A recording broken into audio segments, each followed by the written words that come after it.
I recommend you go ahead and go grab your water real quick. Okay. Stay hydrated.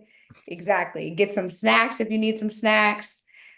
We are live streaming this also on the YouTube channel for Blavity AFROTECH. So if you are moving around or you need to hop in your car, you will be able to see it on the go. Let us know where you're tuning in from in the chat. Oh, you said there's an echo. Okay, I can plug in my mic. We don't want to echo now. Let's get this mic up and running. There shouldn't be an echo though. Kate, do you guys hear an echo? No. I'm like, I don't think there should be an echo. I do this all the time. Don't mess up with me in the chat, okay? Don't you throw me off. Well, they're Okay. saying there's no echo, so I think we're Okay. good. All right. Okay, if this is your first ever AfroTech event that you've ever been to, type 2 into the chat. Yes, welcome. We love to see it. We got our Blavity employees are all here. We gave everybody the morning off so they could come to this. So, team, what's up? How y'all feeling? I hope you're in a hotel lobby. I hope you're in the backyard with an iced tea. All right, we'll give everybody one more minute and then we're gonna get going. Chantal, I see you. Team says we're working on getting the YouTube up. Someone said this chat is ridiculous. Yes, we have a very active community. We like people to ask questions, talk back. If you have not been on a Zoom, there is a bottom bar that says Q&A. So if you have proper questions, that is where we will like actually be able to get to your questions because the chat is always going to go nuts. Somebody, but you don't have to answer my questions in the chat. So somebody told me their location and it's in Q&A. Okay. You can put that in the chat. Sorry, not in the Q&A. All right, perfect. I'm gonna go ahead and get started because we have a very busy day.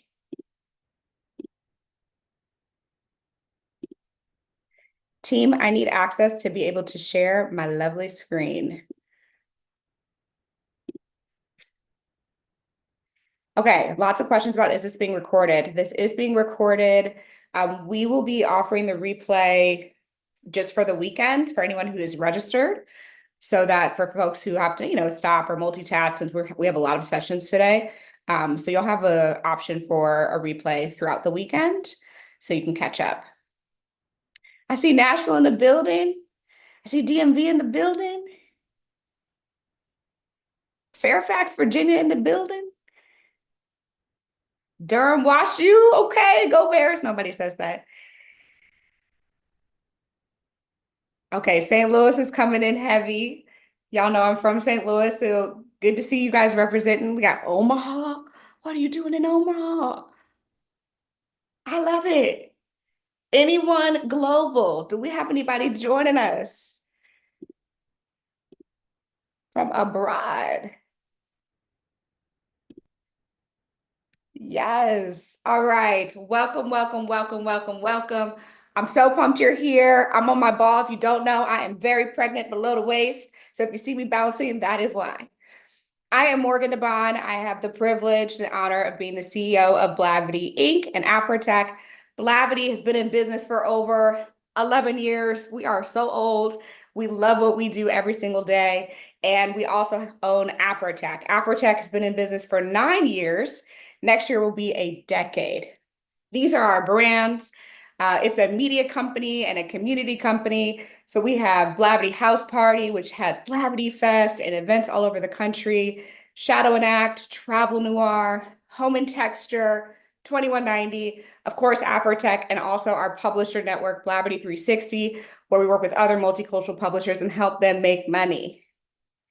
Type 1 into the chat if you love our brands.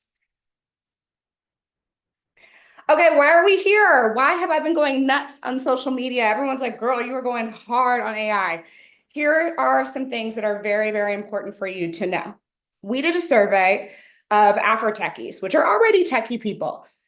And we said, hey, like, what percentage of you are using AI? This is who took the survey. We had about 57% were professionals, 15% were students, a lot of small business owners, creatives, entrepreneurs.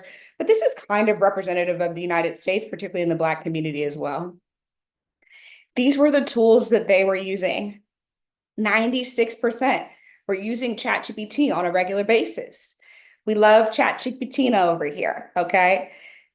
Another big chunk was Gemini.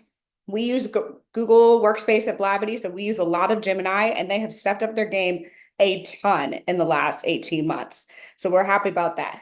Microsoft Copilot. Type a 1 in the chat if you are a Copilot user. Microsoft Copilot is coming back from behind. They just allowed all of us now to use ChatGPT 5 and Copilot, which is very, very big news, and I think is going to make a huge, huge impact. A lot of folks were using things like Grammarly, WordTune, word editing tools, 42% on Canva, and then only 36% on note-taking AI, which I think is very suspicious. I think we need to increase that. So maybe after today, we'll be able to get that up. Before I introduce my co-founder, Jeffrey Nelson, my good friend, who I've known since I was 17, I just want to say, I know that there's so many topics that we could cover in this session. I know that there are a lot of things on people's mind. You might be feeling overwhelmed. You might be feeling like so much is changing. It's hard to keep up. And I'm sure you've also seen the news that says, AI is taking people's jobs, and the CEOs who are saying, we're going to replace 30, 40% of our workforce with AI. As much as some of those things may be true for some of those companies, I want you to remember that the goal of this is because we are human beings and these are tools, okay? So you should figure out for yourself how to use these tools in your day-to-day life to make your life easier, to make you more productive, to empower you to be able to create and generate new ideas, new concepts, new ways of problem solving. That is our goal today. We will do more sessions in the future. You can join us at AFROTECH. There is an offer for you guys at the end of the sessions for you all to come to AFROTECH at a discounted price, or join our membership program, AFROTECH Insider, which focuses on making sure that throughout the year, you're getting these types of learning and development from people who look like you so that you can stay up on par with everything that's changing in tech. So with that, we'll pass it over to my good friend, Jeff, to kick us off for the day. Thank you so much, Morgan. You used my full government. I have not been called Jeffrey in a good minute, but we are longtime friends. So it's good to be here, and it's good to be with the Afrotech audience. Welcome to AI Edge. As Morgan said, I am her good friend, but also her co-founder and the COO at Afrotech and Blavity and all the things that we do. And I'm going to be your host for today. And I'm really excited about this because this is what I've been waiting for. Some of you all may know me as the Relatable CTO. You know my background. I am a techie. I'm a coder. I build things. And I'm not just talking about like I think about stuff. I actually get in the weeds, write code on a day-to-day basis, build systems, and architect scalable infrastructure that can power the technological revolution that we're all witnessing now. So this is really, really exciting for me. And what's even more exciting is watching AI become more accessible, watching not only people use AI, but using it to build things that they never could have built by themselves before. And this is really, really powerful. It's powerful for developers like me, but also for creators and operators and entrepreneurs across the board. So I'm going to be here all day and I'm going to guide you through today's session. And then I'm excited to close out with a conversation on something that I've been working on and I'm really, really excited about. AI agents. And we're going to do a deep dive on that. And I'm going to give a few takeaways. And as Morgan mentioned, we have some goodies for those who are in attendance today with respect to AfroTech, and I'm going to talk about those. But without further ado, let's get into the programming. Our first speaker is Alicia Lyttle. Now, I've had the pleasure of seeing Alicia's work. And even as a builder of AI, I was amazed and impressed and learned a lot from what she does. She's the CEO of AI Innovision, where she leads cutting edge AI consulting and training initiatives across sectors like healthcare, government, finance, and education. These are areas that really, really need AI because they are the areas that are so important to us. So I know most of you are using ChatGPT, but she is here to show you how to use it deeper and more efficiently by creating your own custom GPT. So we're going to bring Alicia up to the stage and we're going to see what she has to say. Thank you, Jeff, and thank you, Morgan, and thank you for the opportunity to be here. I am so excited to be with everybody today, and we are going to talk about creating custom GPTs.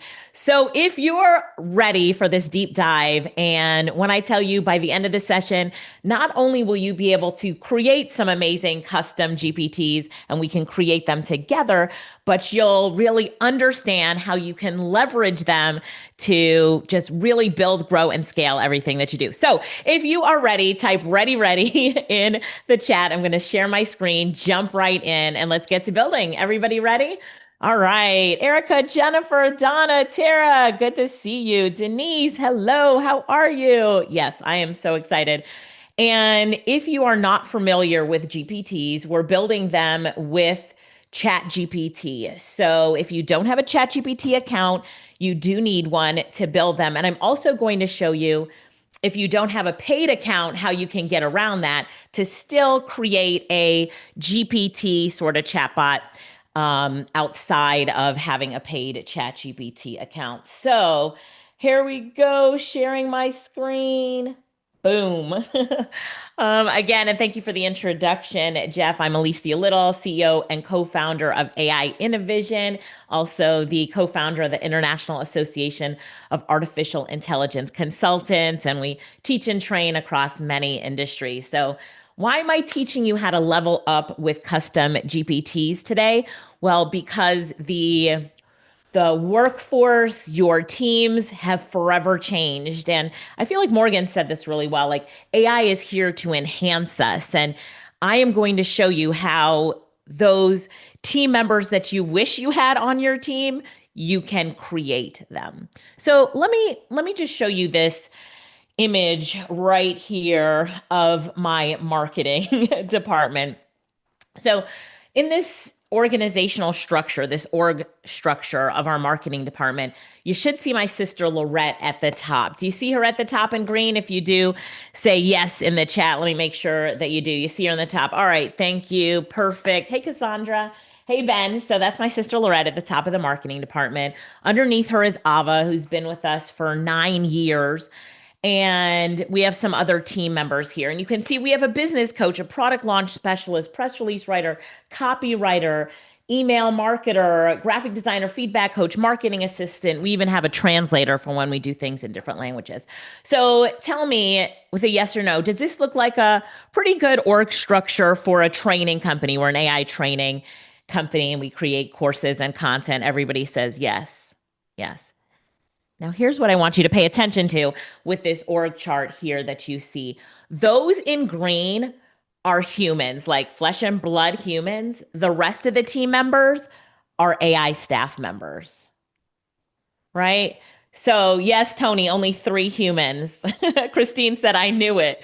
And I'm going to show you some of these AI team members. Would you like to see some of these AI team members that are created with ChatGPT's GPT? So let me now ask you this question. If you could, sit there and said, I wish I had this team member on my team, what team member would that be? Somebody tell me in the chat. Would it be a copywriter? Would it be a press release writer? Would it be, somebody said, I need Franny. Would it be the email marketer, the business coach, the researcher? All of them. Someone says all of them. Say all if you're like, I wish I had that whole team right there. The grant writer, that's a really good one, right? All of them. So your first thing that you need to do is sit down and think about what team member do I need on my team to make me grow, scale, and multiply. Have you heard all the thought leaders out there who are saying that there's going to be entrepreneurs or really small businesses who make millions of dollars when they lean all into AI because they're going to be building these organizational structures within their business that really leverage AI. Have you all seen that? Say money, money in the chat if you've heard that before, like you've heard the talk about how that's going to happen. Well, I'm leading you through that right now. All right. So we're going to come back to this, but first, I want you to meet our AI team member, Franny, and I love her, and I'm going to tell you why I love her. But when I first started integrating these AI team members into my team, they were first chatbots. So Franny was a chatbot who I said, it's the feedback chatbot. But that didn't work in my team. And that didn't work across the teams that I was training as well in different corporate structures and entrepreneurs. The chatbot doesn't work well.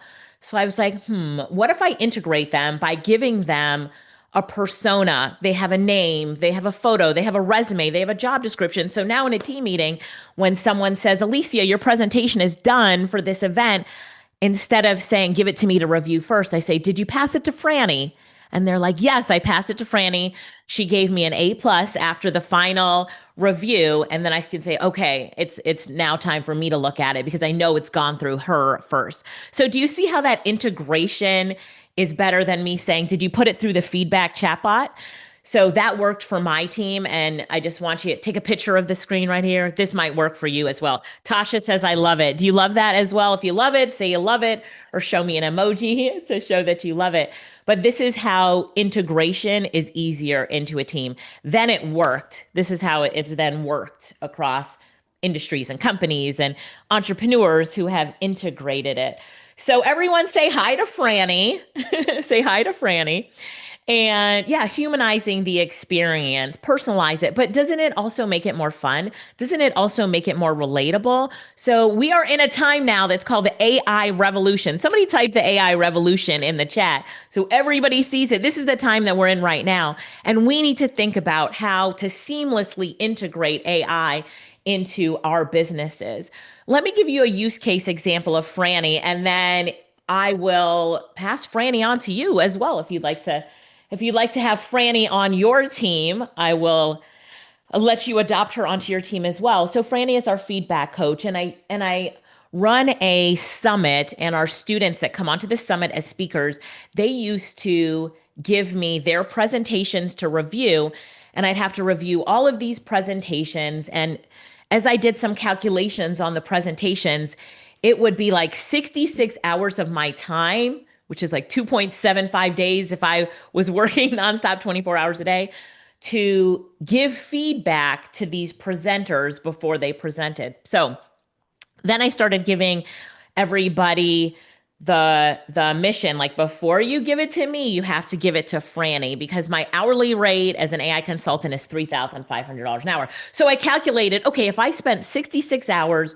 reviewing all these presentations at my hourly rate, that's $231,000 in my hourly rate that I've just, spent reviewing people's presentations. Whew, not a good use of my time. So now Franny reviews it for me. It's spot on, probably better than my review as well. And so it's saving me a lot of time. So let's go ahead and look at Franny, and then we're going to create a team member for yourself.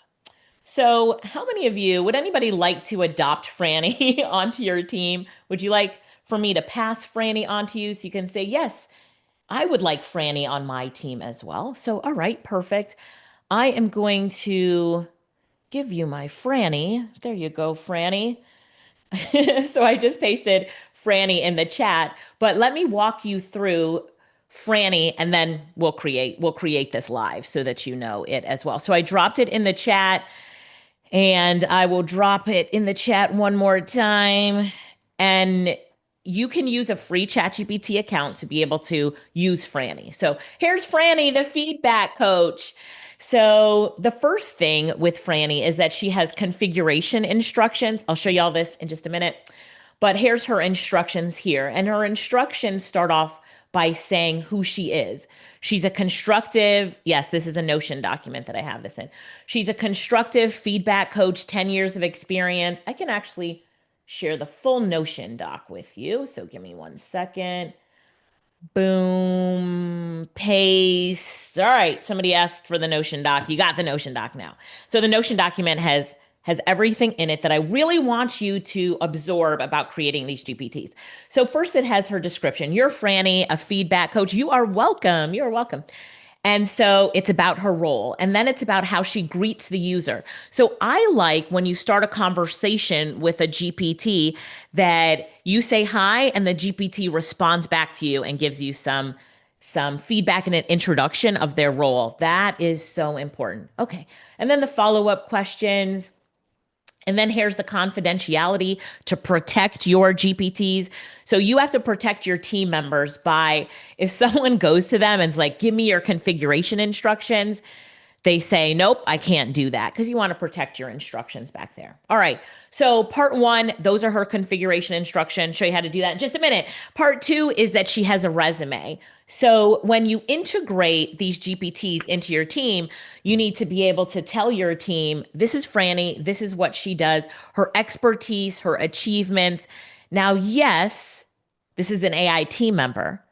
So her resume was created by AI, by ChatGPT. But again, it's for the integration. People will laugh and clap and smile when you read her resume, but it gives them the context of her role. Yeah? Good? It gives the context of her role. And then now it's giving her work history. And now people are understanding more. Oh, I get it. Okay. So I get what you're doing, Alicia, as we're integrating this new team member. I get it. I get it. She's got a BA in communications and rhetoric from a hypothetical school. Here are her skills: content feedback and coaching, feedback summary, actionable strategies, like the things that she does as a feedback coach. Does that make sense to everybody? Just say got it in the chat if that makes sense. Does that make sense? Got it. Okay, perfect. I want to make sure that it makes sense. And then I'm creating images for her. And the tool that I'm using for this is called Ideogram. So I can actually go there to show you if you're not familiar with it, ideogram.ai. It just makes good images and I like using it. Okay, so now she has a picture. And then last but not least, she needs a job title. So her job title is the feedback coach. She needs her position, key responsibilities, skills and attributions, and then her success metrics. Okay, so now she is a team member. So now if we go to Franny, we start off by saying hi. And then Franny will come back and say, hi, I'm Franny, your feedback coach. I'm here to help you improve your content. You get it? Everybody sees it? Your content. What's your name and how I can assist you today? And I'm going to say, Alicia Lyttle, I need feedback on a PowerPoint. Right? Perfect. So, got it, Alicia. Is this feedback for you or someone else? Me. You see how it's conversational? So, it needs to be conversational. And then, what type of content, since you said it's a PowerPoint, is it for a presentation, pitch, or training? And I'm going to say it's for a presentation. Understood. What's the goal of this presentation? Inform and entertain. And then, all right. And then she'll keep asking questions. I'm just going to say general audience. Perfect. And then I'm going to just add a presentation. So I'm going to go here. Let me just look for a PowerPoint on my computer. Here's one here. And then I'm going to say it should be a casual and informative tone. Formative. Boom. Searching. I've reviewed your PowerPoint and here's my feedback. Overall impression. Your slides are clear, concise, visually easy to follow. The strengths, the areas for improvement. All right, that's the most important part. I need a storytelling hook. I just jump right into it without a hook. Consider these hooks. Oh, I like that. Suggested grade B plus. Oh, B plus. If you'd like, I can revamp 2 or 3 of your slides to show you exactly how to make them more visually engaging. Do you want me to do that? Yes. Thank you, Franny.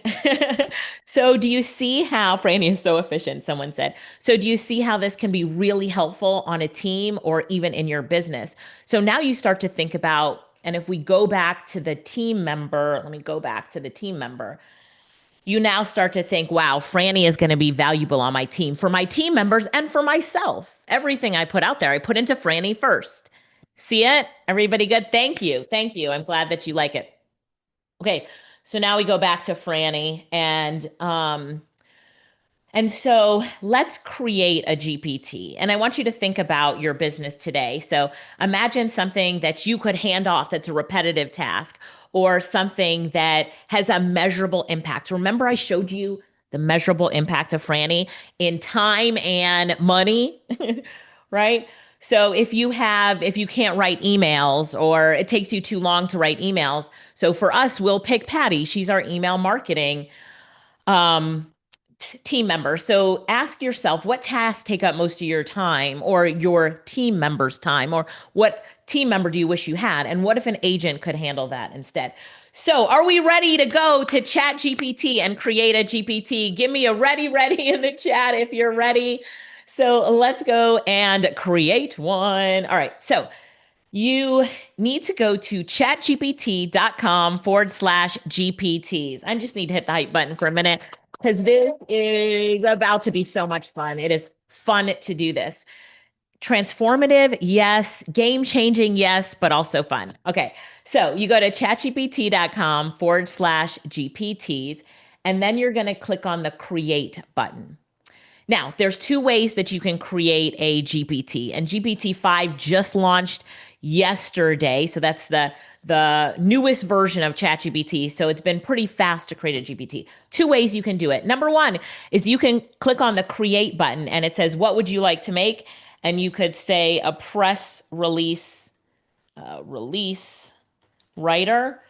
And then the GPT will walk you through creating the press release writer. And as you do it in the create section, it will show up in the configure section. And I want you to think about the configure section as like the instructions that make it run. So you have the Notion doc for Franny. And so this Notion doc, remember, it has her persona, how she greets the user, that sort of thing.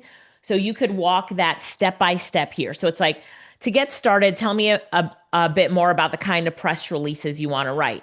So I'm going to click the dictate button right here at the bottom and just talk to ChatGPT. So I'm going to say, I would like a press release writer who writes press releases that are newsworthy. I would like statistics in the first paragraph, because I know that's really important. I would like the tone to be one that a professional press release writer would do, the typical length of a press release, and then always give a quote from, who the press release is written about. Like, there needs to be a powerful quote in there. I'd also like the GPT to start off by introducing themselves. So let's call this GPT Patty, the press release writer. And Patty will always start off with, when the user says something, introducing herself and her mission before she asks the user the questions to be able to write the press release. Then we click go. And now that dictate button, right? Everything that I had in my brain, boom, I just drop it right in there.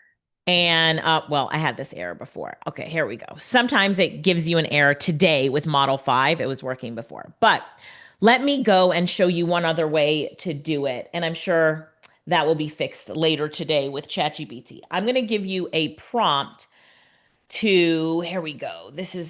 This is your prompt for ChatGPT to build your configure instructions. And this is how I usually do it. So I open up ChatGPT, and I just gave you the power prompt in the chat. Do you see it right there in the chat? I'm putting it on the screen as well. Take a screenshot, a picture, whatever. ChatGPT can write the configure instructions for your GPT, and it does it so well. So here's the winning prompt for it. I want to create a custom GPT in ChatGPT.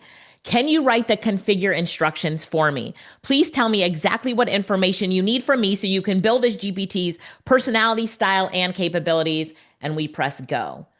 Now ChatGPT is going to come back and ask me some questions. And these questions right here, when you answer them, will give you the best configuration instructions for a GPT. Do you see these questions here? The key in this prompt is Please tell me exactly what information you need from me to build a GPT. Because if we just tell ChatGPT, build a configuration instructions for a press release writer, it will do it. But will it be what you need? Not as much. So it's like, what's the official name of your GPT? So now I'm going to just give it some instructions. So the name of my GPT is Patty, the press release writer, and her superpower is that she always writes press releases that get picked up by the press. So newsworthy. So the role of her is for her to be an amazing press release writer. She has 20 years of experience doing this. This will be used for my team. So Alicia Lyttle, my team, will be using this. Her personality should be a professional, newsworthy, and she should always give an interaction. So when a user starts to talk to her, she should always reply back with questions or be concise. All right. So I'm just going to press go, right? But you would go through this process and answer all of the questions, and then we just press go right there. All right, so now I have the configure instructions. So now it says, okay, Patty is a skilled press release writer, her personality, voice, interaction style. It'll give you all of this information.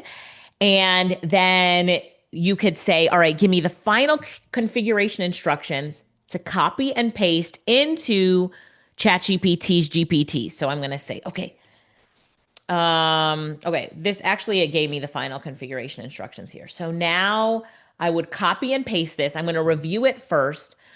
The only thing that I don't like that it didn't do yet is Patty needs to introduce herself. So let me add that. When the user starts interacting with Patty, I'd like for her to introduce herself and her role. Could you add that to the configuration instructions and give me the full configuration instructions so I can create her? Boom. It'll rewrite and give it back. And then it says, all right, Patty will always introduce herself. So you can see the instructions now. Hi, I'm Patty, your press release writer. I've got 20 years of experience. Do you see how that's now in there? She immediately moves into her question checklist. What is the main announcement? Is everybody seeing these instructions here? Give me a yes in the chat. If you see them, I want to make sure you see all these instructions. Yes, I see all the thumbs up. Okay, perfect. Perfect, perfect. So these are the instructions now that we copy and paste into the configure instructions in the GPT. What I love about that prompt is it also gives you like examples, all this kind of great stuff. Okay. It says, if you paste the configure instructions, look at this last line here, into the custom GPT builder, Patty will introduce herself every time, ask the right questions, and produce newsworthy press releases. So tell me in the chat, how much would it cost you to hire a full-time press release writer to put into your business? How much would that cost? Does anybody know how much would that cost you to hire somebody on your team to write press releases for you? Some press release writer, perfect. Too much, a lot of money, 3, 5, 20K, 8K a month in New York City, $80,000 a year. $60,000 to $80,000 a year. Let's say that. Everybody good with that? Get a $20 a month account with ChatGPT and you can create something like this. All right, wrapping it up. We are going to create Patty real quick. Let me just give you copy, description. She's a press release writer. Look how easy this is. We're going to click the create button right here to create Patty. You can upload a photo here of Patty as well. Click the create button and you're like, okay, anyone with the link can use Patty. We'll click save.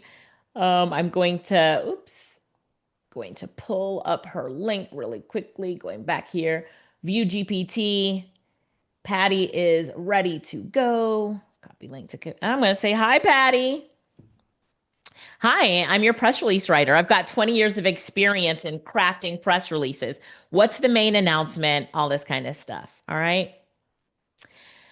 So this press release is about AFROTECH's amazing AI event that they're having today. And it's on Friday, August 8th with great speakers who are helping the audience to really leverage artificial intelligence. Alicia Lyttle just finished presenting on how to create custom GPTs so everybody can have amazing team members and really build, grow, and scale their business. All right, something like that. We press go. and Patty, and then now Patty can write the press releases for us. All right. So let me go ahead and wrap it up for you. But everybody now, if you just want to create, let's just say, as an example, after this, you can go and copy Franny's instructions now into the configure instructions of a GPT. So let's go back to those.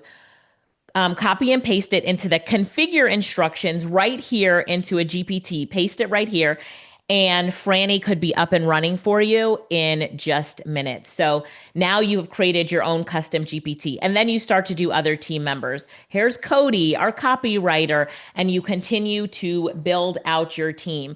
So you must have a paid ChatGPT account to create them. If you don't have one, a paid ChatGPT account, you could take the instructions here for Patty and just for Franny, paste it in ChatGPT and it will act as if it's a GPT and just have the conversation with you. The last thing that I'll leave you with is that when you're creating your GPTs, you can also upload a knowledge base with your GPTs. So if you think about this, look right here where it says upload files. So for our press release writer, if I upload information about my company, every time this GPT writes a press release for my business, the knowledge base that it works on is the knowledge that I've given it from my company. Isn't that amazing? So let's go back. Let's go back to this slide right here. How many of you are now going to use GPTs to create your team and build your multi-million dollar businesses with your AI team? I know that you could do it now. You've just adopted one of my team members, Franny, onto your team. So please make sure that you use her and then follow just this. If you go back to the Notion doc and you go back to Franny, follow this framework for creating your GPTs, and you'll definitely create GPTs that win. I invite you all to follow me on Instagram. I'm Alicia Lyttle on Instagram. I love to do training, coming in and, just training you as much as possible on how you can leverage artificial intelligence. I also have a summit that I do. It's called the AI Marketing Summit 2025. And you can catch me on there for more AI training. Thank you all so much for being here. And I hope that you got a big aha moment about how you can really build, grow, and scale by creating custom GPTs. Grow your team. Tell me in the chat before I go, what team member are you going to create today? Which team member are you going to integrate into your business? And how are you going to make sure that you're leveraging artificial intelligence for the win? Thank you so much, Jeff and Morgan, for having me. It's been fantastic. And I appreciate everybody who's been here and really dived into creating a custom GPT. Woo! Alicia, thank you so much. If we were in person, you would be having a standing ovation right now. That was Thank you. awesome. The chat was active. This is great information. Type a 1 in the chat if this was your first time building a custom GPT. Now, the chat is lit with ones. Alicia, this was amazing. For those that are new to AFROTECH and Blavity events, a 1 means I agree. A 1 is enthusiasm. A 1 is how we show that we are here. We resonate. What was said resonates with us. So we're really, really excited about that. And the great content is going to keep going. So up next, we have Kelly Weldon, who is a senior experience designer at Adobe. And Kelly is working on generative AI for audio and video. Kelly focuses on the early phases of UX, especially for video and audio. And today they are going to show us how Adobe Firefly can help with image and video generation. And Kelly brought some people as well. Grace is also from Adobe. And Grace is going to be in the chat answering questions. So while Kelly is speaking, if you have questions about the content or Adobe Firefly, Grace, who is also from Adobe, will be in the chat answering questions. So let's keep the chat active. And I'm going to bring Kelly up to the stage. Awesome. Thank you, Jeff, for that intro. I'm going to share my screen and introduce myself a little bit. Thank you all for having me. I am Kelly Weldon, and like Jeff mentioned, I work on Adobe Firefly. Just verifying you all can see my screen before I get launching into it. Great. Okay, so I'm Kelly Walden. I'm a senior staff experience designer on the machine intelligence and new technologies team at Adobe. If you want to connect, this is my Instagram, Stellar Creations. I recently created it for some of my AI creations and stuff, and just to connect with the community. So that's where you can find me. And I work on AI video and audio features for Adobe Firefly, which is a generative AI tool. So let's talk about what generative AI is before we get into the demo.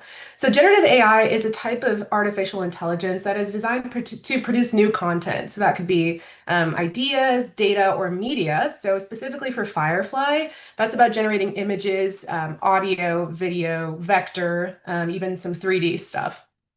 And so here's an example of something I generated with Adobe Firefly, a little cute little otter in a space helmet. And this is the prompt that I used.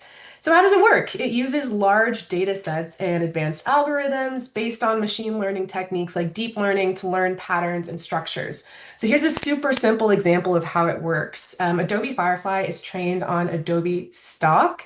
And so based on our Adobe Stock library, the AI is able to understand all of the content within it and then pull things together. So I mentioned a few things there. I think I mentioned a cute otter in a space helmet, and then you can see it pulled in elements like that were similar to this background. So it's using all of the content within Adobe Stock to pull these different data elements together to generate the image that is in my mind. And it uses something called latent space, which in simple terms is where AI stores its understanding of the world in a simplified mathematic form. So it's using all of that data, it's storing it in latent space, and then when I prompt, it's bringing all of that data from latent space together to generate for me. Okay, so let's look at some ways you can create content with Adobe Firefly.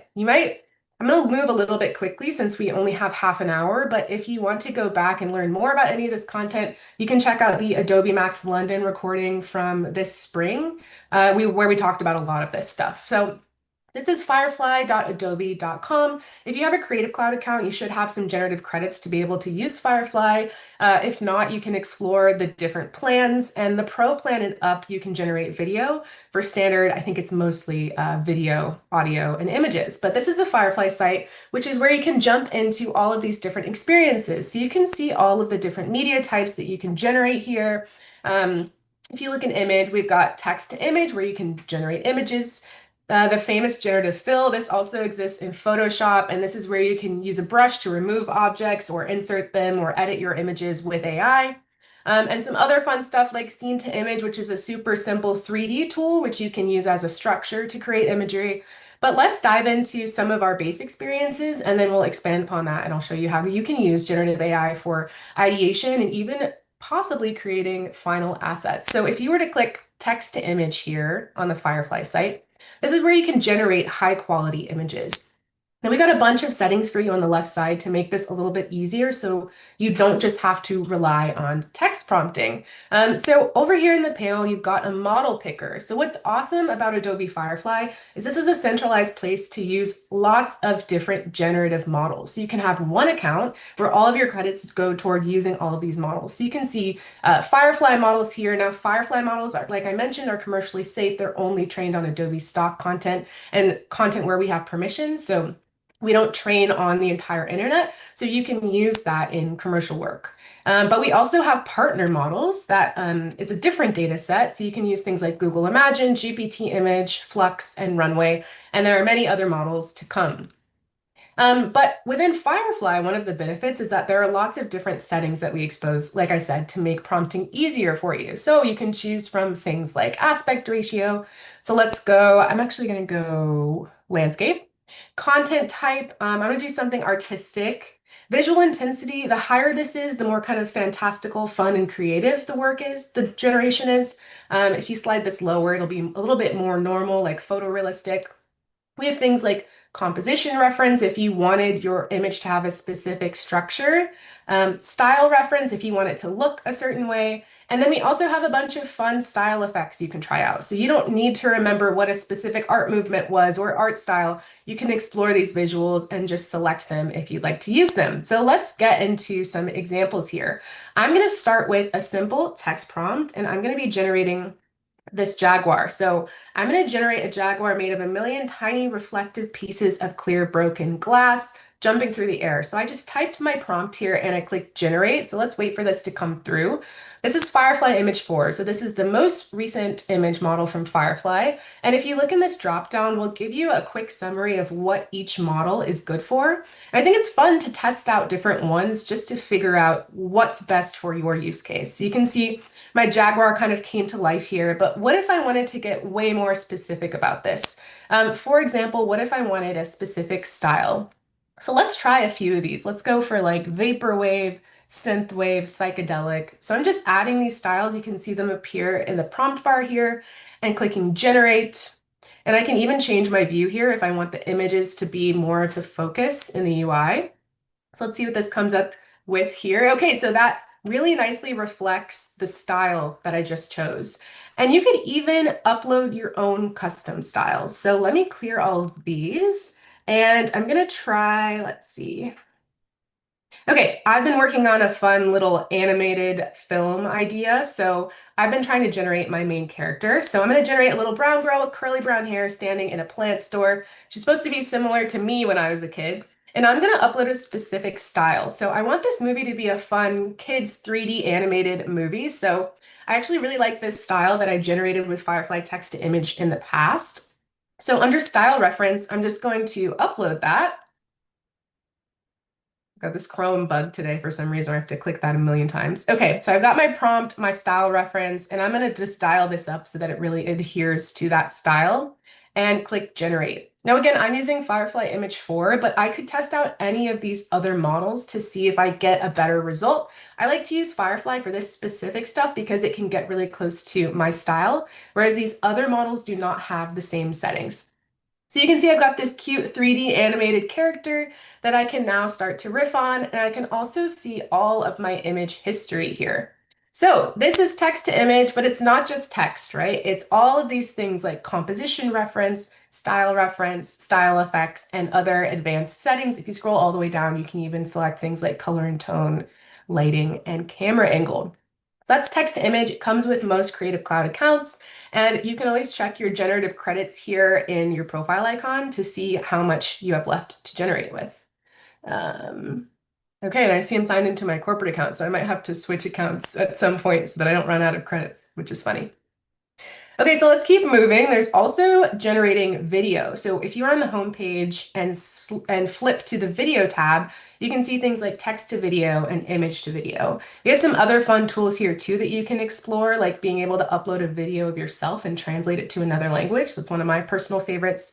But we're going to focus on image and text to video today. So if you click either of those, you'd be brought into this experience where there's a little video here that kind of explains how this works. But again, here we've got Firefly models and partner models here that you can utilize. So specifically Veo 3 and Veo 2.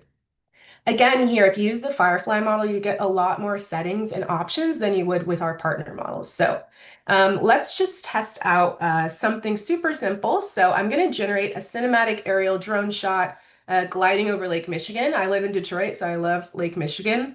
That takes a little bit of time, so I pre-generated some of them.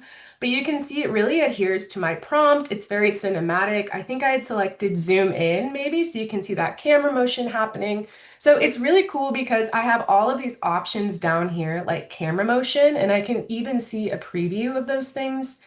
I can choose from things like shot size, camera angle, when I'm just using text, and even some fun styles. I really like using this fantasy style. But what if I wanted to get even more specific about this? I think it's really cool to use something that we call image to video. So if you curate an image and then generate a video from it, you're more likely to be successful with getting exactly what you want. So let's try this out. I made this Jaguar earlier, again, made of that broken glass vibe, and I want to animate this image. So I just clicked this button right here to upload my image. And now I'm going to add my text prompt.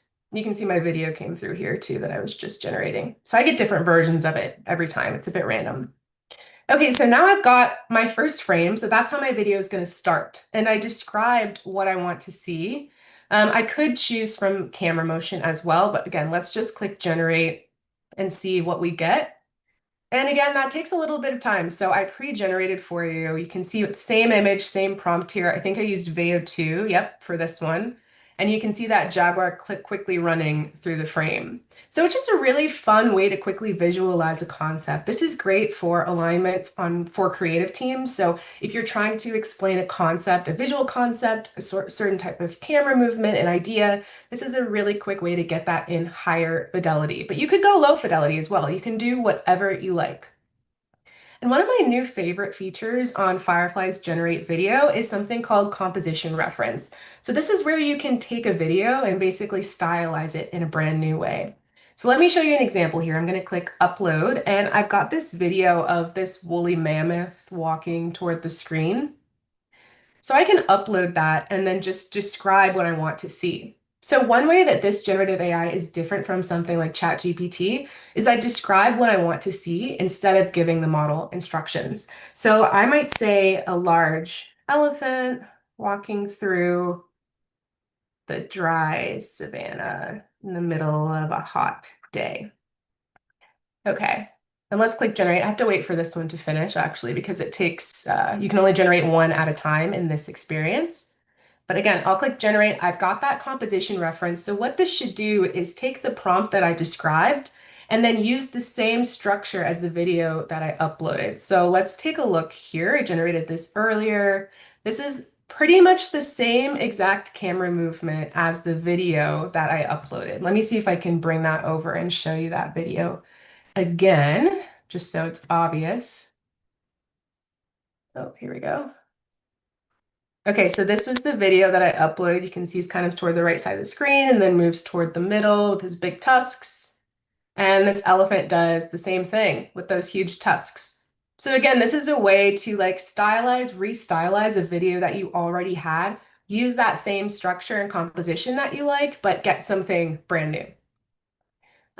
Okay, so that's generate video. Just a recap here, you've got lots of different options, different models you can use, which have different benefits that you can test out, different resolutions. If you go lower resolution, it generates really fast.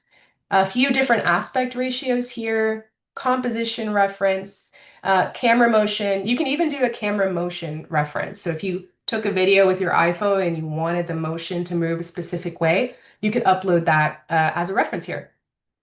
Okay, so that is generate video on the Firefly site. And all of those things I generated, if I go back to the home page and click the Files tab up here, I can find my generation history. So I never lose anything because it's stored in my Creative Cloud file storage, which is awesome. So I can always go back and find all the cool stuff that I've generated. Now I'm going to show you something that's really exciting that I think will unlock a lot of creative workflows for all of you, which is called Firefly Boards. So on firefly.adobe.com, you can just write /boards, or you can click boards beta in the top navigation here. So this is a beta, but Firefly Boards is an infinite canvas. So you could click create new board. And if you're brand new, there's some fun onboarding that helps you get started. And there's even some cool templates down here that you can start with. But it's a place where you can use generative AI and your own content to explore new ideas.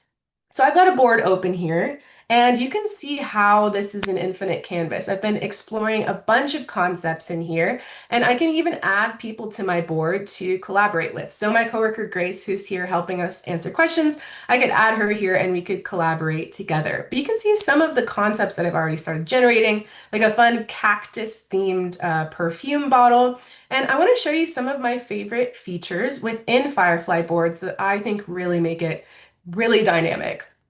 And so one of my favorite features is called Remix. So one of the most difficult things about generative AI today is having to use text prompting to generate images, because we're not all great at text prompting, right? I don't really know how to write the right prompt to get what I have imagined in my head.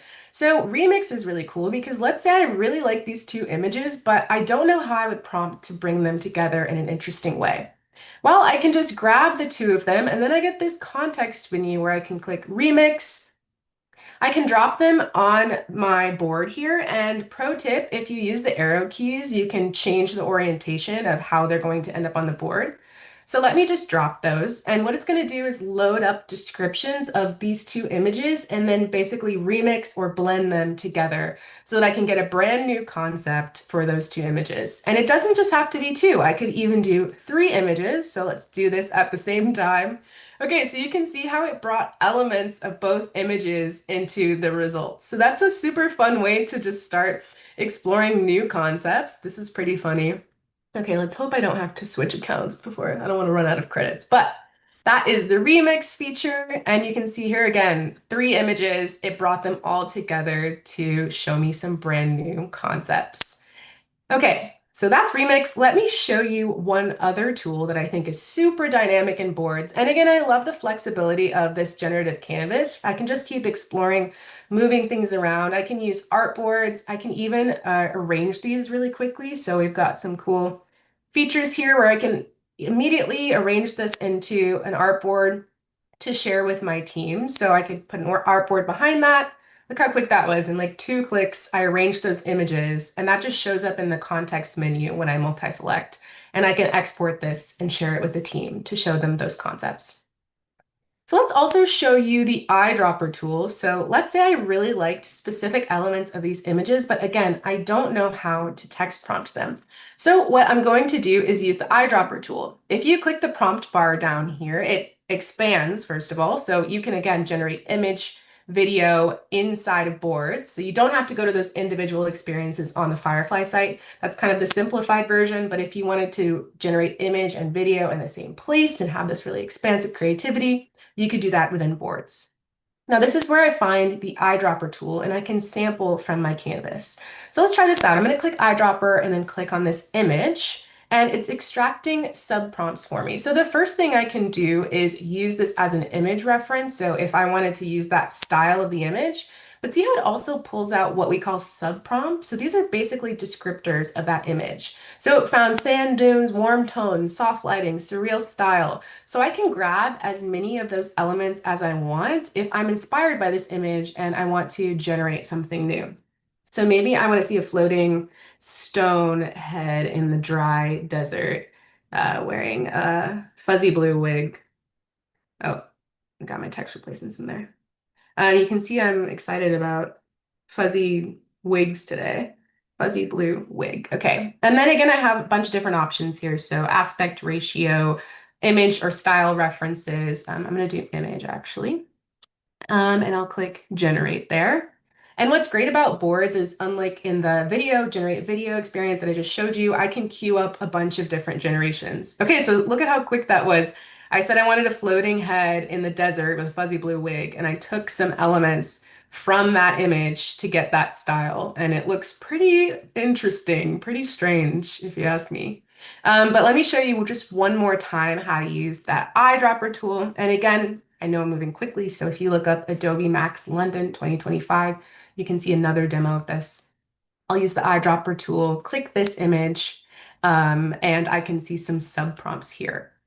But this is not purely a generative tool. I can bring in my own work, and I even have access to Adobe Stock over here in this panel. So if you click the search icon, you've got some free Adobe Stock assets. I think by default, it's on this minimalism filter. And if I click this icon, I can even make it full screen and access a bunch of inspiration. So if I'm working on a specific concept and I'm looking for inspiration, I can multi-select a few things and then click place on canvas to use them for things like remixing or like grabbing those subprompts with the eyedropper tool, or even to use them to generate videos or as a style reference to generate more images. So there's so much flexibility within this tool.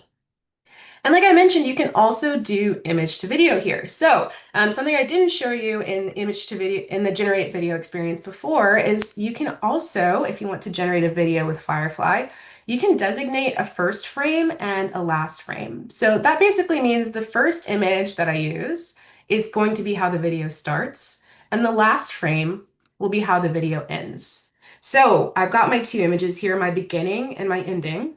And if I write a prompt and click generate, it should start start with that first frame, end with the last frame, and follow my instructions.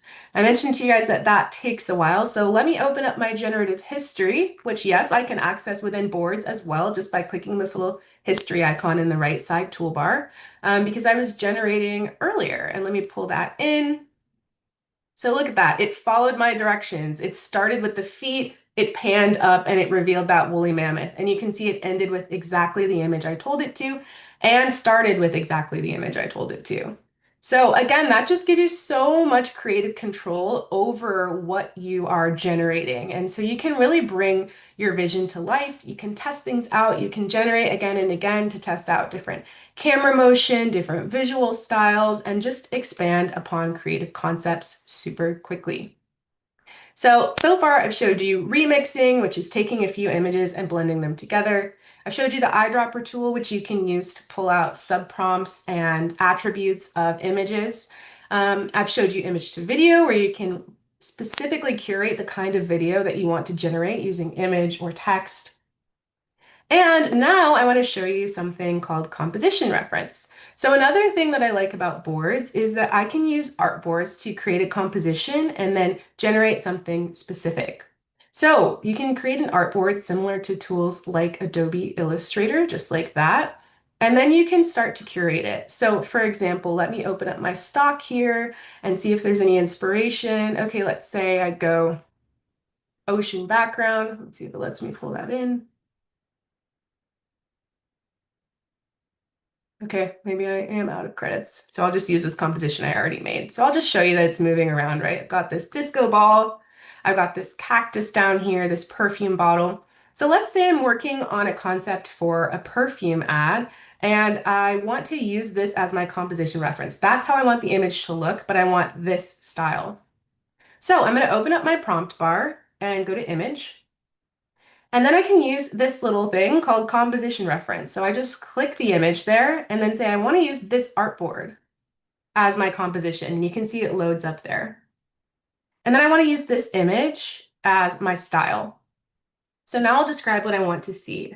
A hand grabbing a perfume bottle on a pedestal, and click generate. And let's see what we get.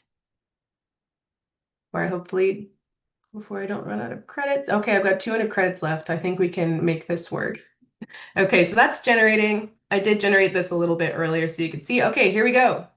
See how that brought exactly the style that I wanted and exactly the composition down to that little plant in the corner. And if I want to get more specific, like if I wanted it to pull that disco ball back in, I could just add that to the prompt. So you can see how boards gives you so many tools to have creative, precise control over the things that you're creating.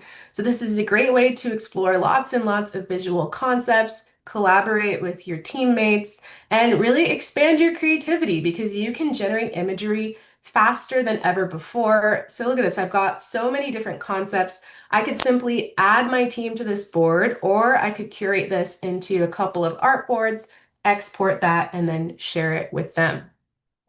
So let's see, let me check my list and make sure I didn't miss anything within boards because I want you all to know exactly what's in there. Yep, I think I've got everything that I wanted to show you within boards. Of course, keep checking back. This is a beta, so we're improving it all the time. We're adding new features and new models. And just to show you here in the prompt bar between, if you click image and then the model picker here, you can see there are lots of different models for you to try. So depending on what kind of account you have, you'll see different models here. And same for video. Veo 2 or Veo 3 is one of my personal favorites. It has really great, again, creative control and really great quality.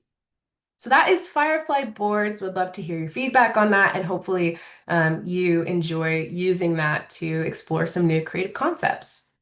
Now, before we end, I just wanted to point out a couple of other tools that would be worth exploring. So let's go back to the Firefly site. So one thing that you could experiment with, so this is for our video creators or people who just want to add some extra flair to their video, can also generate very specific sound effects. So if you go to text to sound effects from the home page, here you can prompt something that you wanted to hear.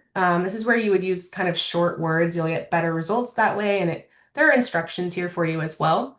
But you can use a text prompt and you can also do a voice performance. So if I wanted to roar, I wanted a lion roar that sounded a specific way or had a specific cadence, I could do that here. I could record my voice input or upload my voice input.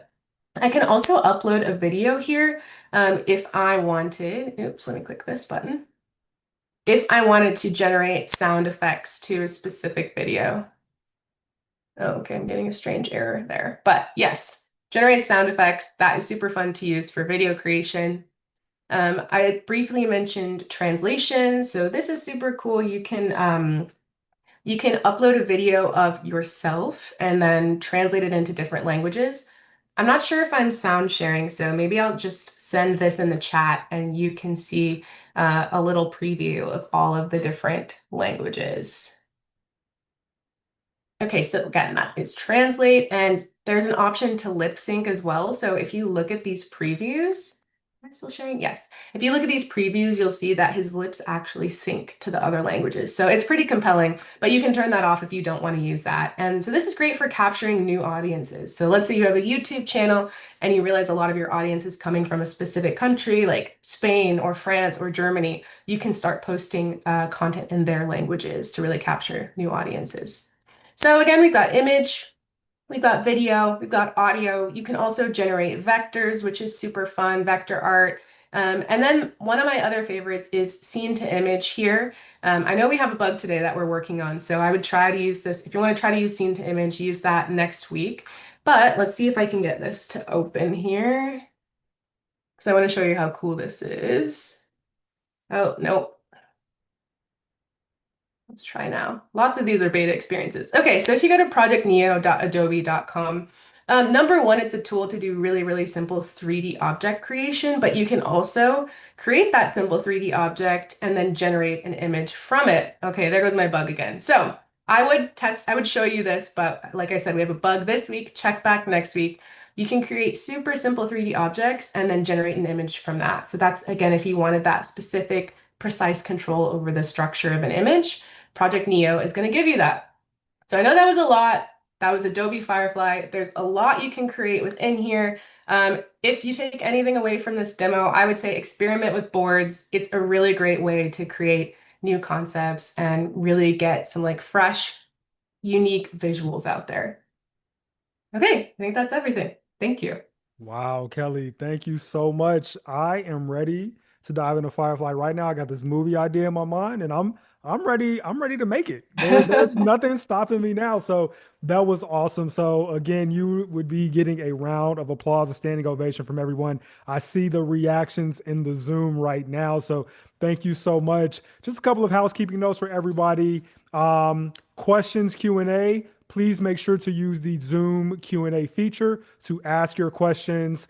For some of our sessions, we will have people in there who are specifically there to answer questions that you may have. And just to make sure that everybody is focused during the sessions, we will limit the chat to these transitions right now. So right now, everybody type a 1 in the chat. Let me know you all are still with me. But once we have our next speaker and panelist on stage as well as everyone else, we will limit the chat just to make sure that when you have questions, you can use the Q&A box to make sure that those questions get seen and answered, but also make sure that you are paying attention because there is so much great content here. And so we are going to keep the show going. Next up, we have Laura Burkhauser, who is the Vice President of Product at Descript.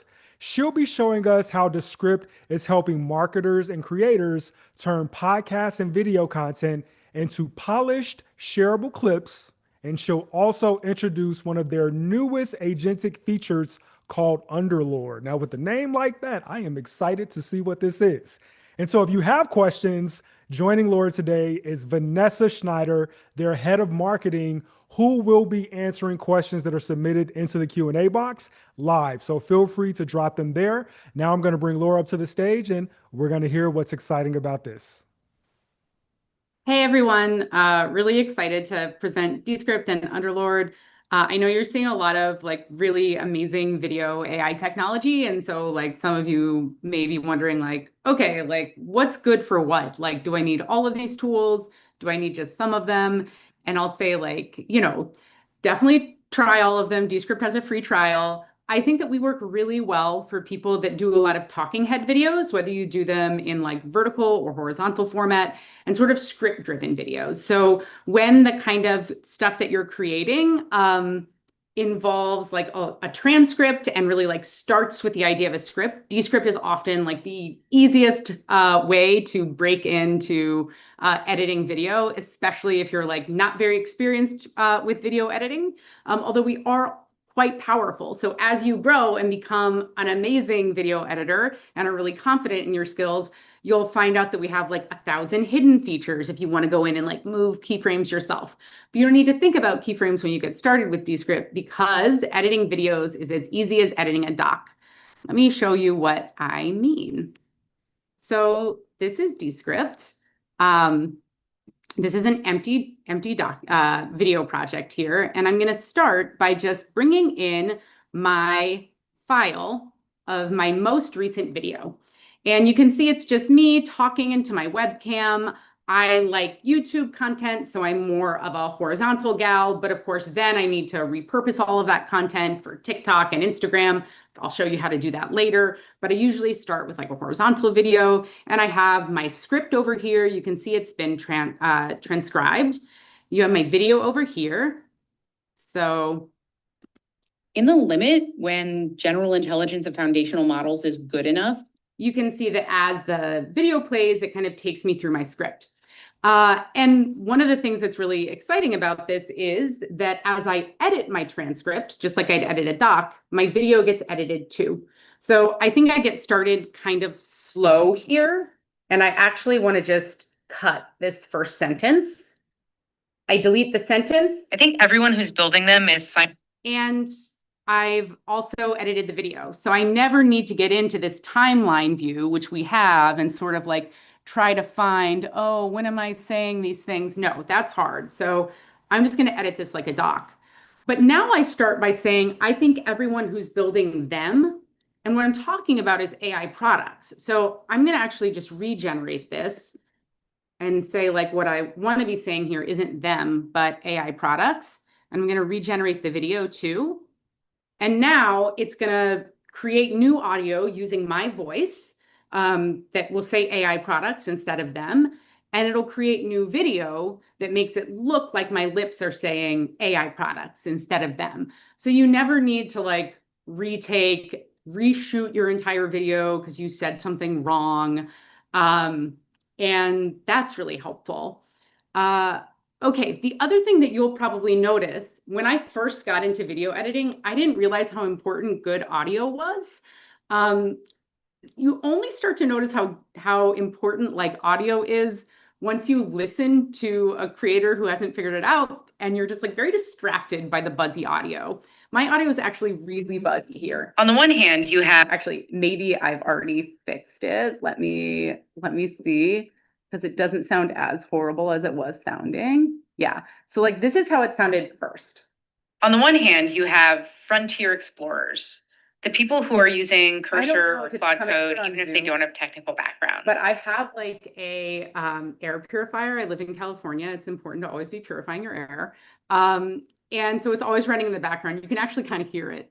And I don't have one of those $900 Shure microphones. So what I do is I just record with my laptop and I click studio sound to make it sound like I'm recording in a studio. On the one hand, you have frontier explorers. The reverb is much better and it takes out all of that air purifier that was in the background. So I don't need to worry about like being in an egg crate studio with a $900 microphone in order to look like I know what I'm doing.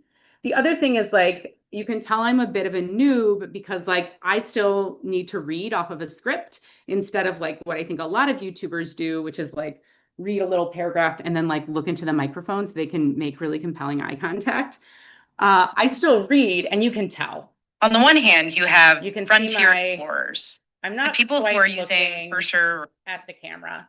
So what I can also do is go into AI tools and just click eye contact.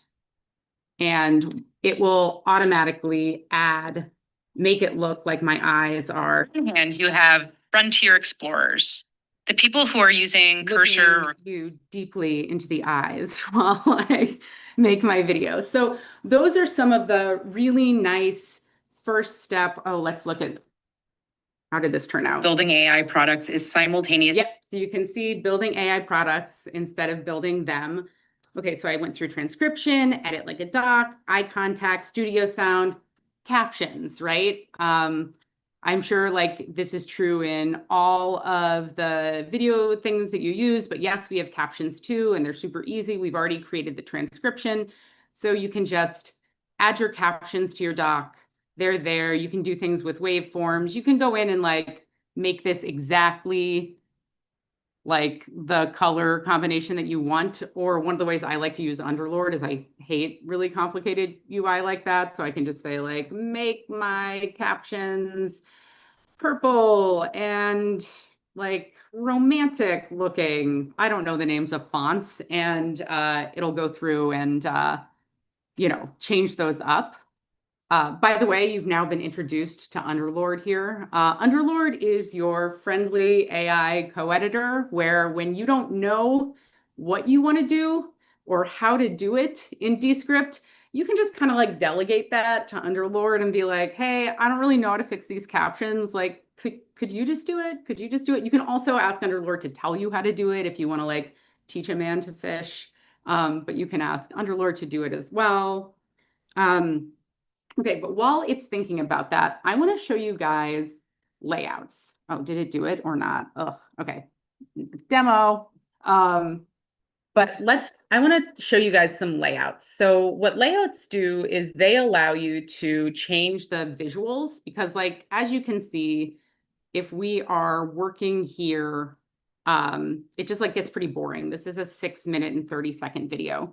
So what I can do is just highlight the place in the video where I want to change how it looks, click change layout, and this would be a really great area to add an intro. So I'm just going to go to my intros and pick this baby.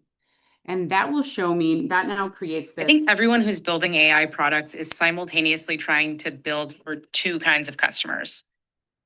On the one hand, you can see that it like has these like transitions and animations already built in. So you never need to learn about a transition and animation. Now you might be thinking, that's nice, Laura, but I'm not really a black and white and serifed kind of person. Where's my layout? And I'll just show you, you click on layouts, you can click this little remix.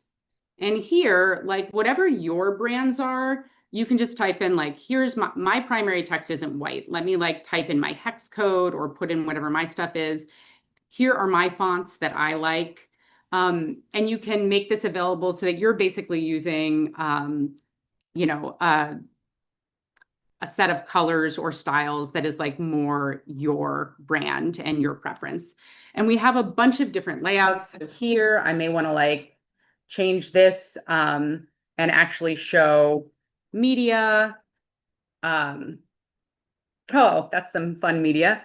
And I can, in this space, I can, let's use a placeholder so we don't get distracted.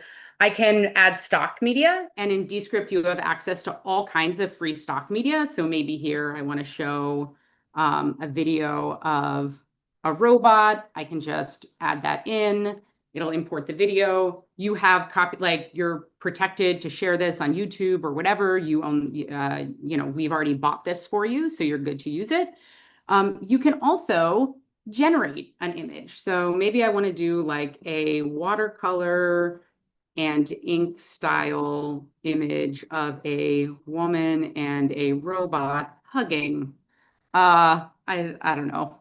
And Vanessa on the call in marketing has told me like, Laura, you've got to stop demoing things that aren't live yet. So I'm just going to whisper into my microphone that starting Monday, you'll be able to generate videos in Descript as well. So come back. Woo! Okay, we got some interesting art happening here. Sure, let's bring this in. So, you can basically get lots of different types of media. Oh, actually, I just made it regenerated. You can get lots of different fun types of media in Descript. Anything you can imagine, you can bring into your video. You're probably thinking like, okay, this is a lot of fun. And if I have a lot of time, this might be a really great thing for me to do. But on the other hand, I'm busy. Isn't there an easier way? So let me show you an easier way. We're going to bring back in that original video. Stock media, generated media. Okay, and now I'm just going to show you a little bit about how Underlord works. So the first thing that I actually would want to do is like this video is 6 minutes and 29 seconds long. And most of my videos are actually about 3 minutes long. That's like what my channel is optimized for. I find that performs best for me. So I'm going to say like, can we cut this down to 3 minutes? And that's the kind of thing that like agentic editing opens up for you that I think like a lot of our previous workflows didn't. So you've always been able to, and you always will be able to in Descript. Oh, there's that. Okay, lots of fun. Let's stop looking at that forever. You've always been able to do things like edit for clarity in Descript, remove filler words. So all of your ums and ahs get taken out immediately, remove retakes, shorten word gaps, and do a lot of other things to edit. And those are what we call AI tools or AI workflows. And just to get a bit academic, like AI workflows are fairly preconceived. So they're awesome as long as like that is exactly what you want to do. But as soon as what you want to do is a bit more nuanced, or as soon as you have an objective instead of instructions, AI workflows stop being super useful. And what you actually want is more of an open world agent that you can talk to like ChatGPT, where you don't have to tell ChatGPT like, oh, do this and then do this and then do this. You can kind of say like, hey, I'm trying to create this. Can you just figure out how to do it? And it actually thinks for itself. And so that's kind of what Underlord is capable of and is the power of Underlord. So I'm going to get it to cut down my video to about 3 minutes, and it'll show you what it's doing and how it's thinking as it does these things. And after that, yes. After I get it down to 3 minutes, it'll basically introduce a bunch of cuts. And maybe I can actually go back here and while that's editing, show you what I mean. So when you have, actually, we can just wait. And Vanessa, while we're waiting for Underlord to do its stuff, are there any questions that are coming up in the chat that I can answer? Okay, the chat is amazing. Thank you everyone for bearing with me while I try to keep up. There was a request to show adding intro music, which I think you could maybe do inside this project once the generation is done. Oh yeah, definitely. Cool. So we also own have given you the rights to a bunch of intro music. So you can of course use stock video, like those fun ukulele things. And actually, like let me show you how to, I think I can do that right now.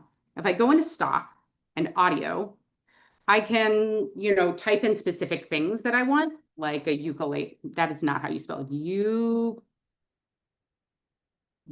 Let's say uke. Okay. Okay. So that's nice. And I can just like drag that into my project if I want to. Or you may think like, you may be like, I don't want your stock music. Like I have my own intro music, or I want to use a song that I have the rights to. What you can do also is just add in your own files and upload from your computer. You can upload from your mobile phone or import from YouTube. That's how I get a lot of music that I definitely 100% own the rights to into my videos when I want to use video.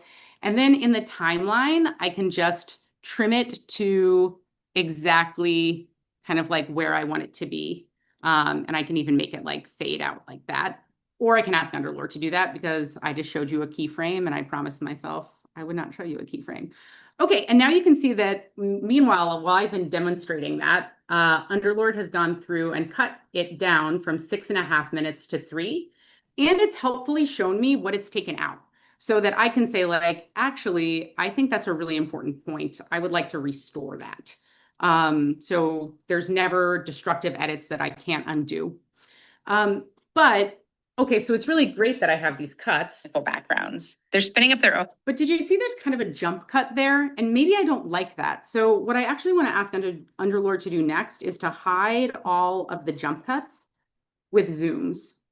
And this is something that a lot of YouTube creators know how to do, and it takes them a lot of time to do. And that means that as you see jump cuts, instead of like showing you the cut, they'll zoom in. So it actually looks like, no, this is just a creative and artistic moment, not when I made a mistake, but when I really wanted to change your perspective. And so that's like a little, if my creators on the call can like chime in and tell me like if that resonates, but that's something that's true. And so what you'll see is that it starts adding different scenes, and they'll be at different zoom levels, and that will essentially hide the jump cuts. Yep, there they go. They just started, and let's check it out. Backgrounds. They're spinning up their own. And so you can see that looks a little more natural, and I can just drag that up to look the way that it's supposed to look. But maybe I actually don't like that zoom, and I want it to be more like a punch in. I can go through and do bulk transitions and say basically like, get rid of all of the transitions between scenes. And this is the kind of thing that for my folks out there who've been like struggling with more pseudo professional stuff where you're like really in the timeline here, like changing transitions, it's really amazing to be able to do bulk transitions. You can even do something, questionable with your taste, like have big star wipe transitions and just have Underlord do those for you every time the scene changes. And then another thing that I love to do is have Underlord go through and add a bunch of media so that I don't have to do it. So now I'm going to say like, this is great. Can you add generative media at relevant moments? Use a flat illustration style and lilac and cream as your primary palette. I don't even know if I'm spelling palette right. Looks like I am not. But I can still ask Underlord, and Underlord tends to be very forgiving of spelling mistakes.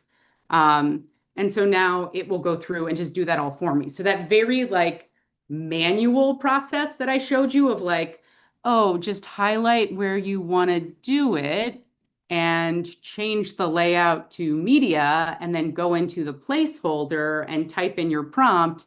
You can actually just do this all right here by talking directly to Underlord.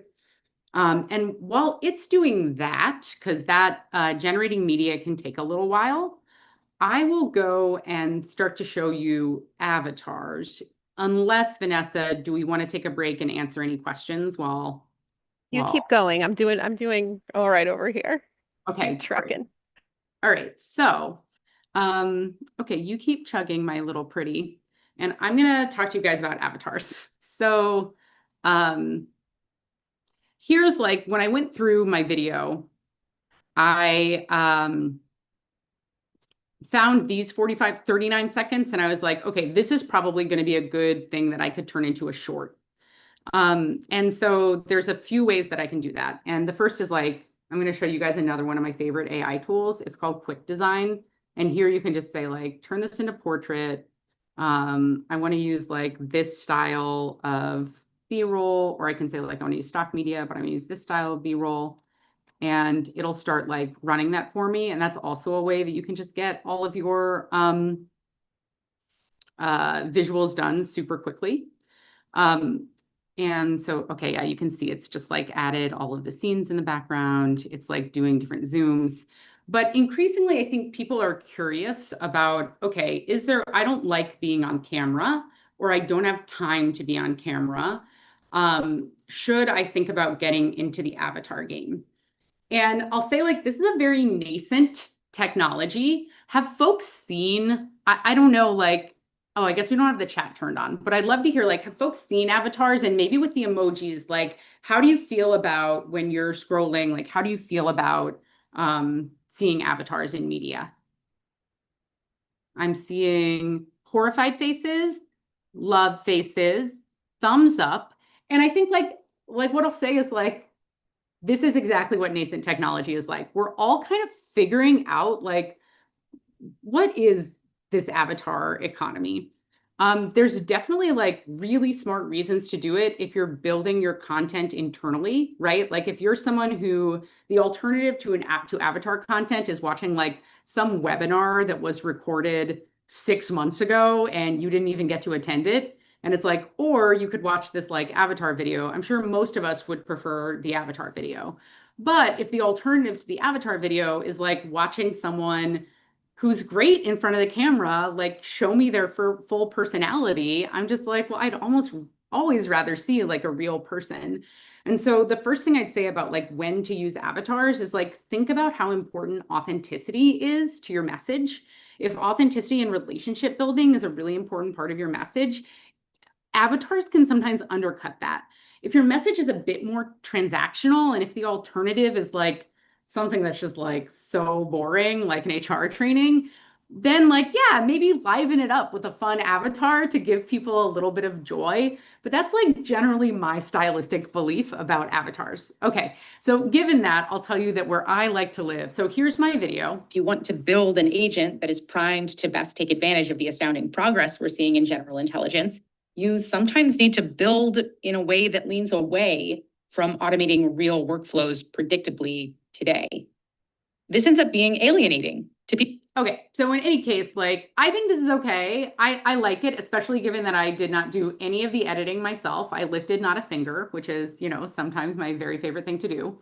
How might I explore avatars? Well, I can assign an avatar to myself. And first we have this lovely gallery of avatars where you may like, why would you use a gallery? Well, what we can say is like when you use a gallery avatar, we've already done testing with these avatars to make sure that they don't look wonky when you generate them. So if I just like know that I want it to like come out good, I might use, and when like it's not really about my personality, it's like a video I'm making for work, I'm like, okay, let's just like pick, you know, an avatar and use one of these like standard styles. But whenever I'm creating something for myself, I go custom. And I actually want to show you, so here I might say something like, create an avatar in an anime style of a red-headed woman with blue eyes. And I can ask it to give me some ideas. And I can make that prompt as, you know, complex as I want. And it will give me like 3 options and I can look through them and decide like, okay, which one of these is best for me? Now in this world, I'm like talking to a community where it would make sense to have this like very large-eyed animated, you know, you probably don't want to do this one for work. This is definitely more like, what is your creator community that you're part of? You can also do hyper realistic ones like create you know, blue-haired, cool, punky influencer girl like I might see on Instagram or something. And in this way, I can kind of like vibe into an avatar that even if it doesn't look like me necessarily, is representative of like a style or like maybe it looks like the me that I am in my head.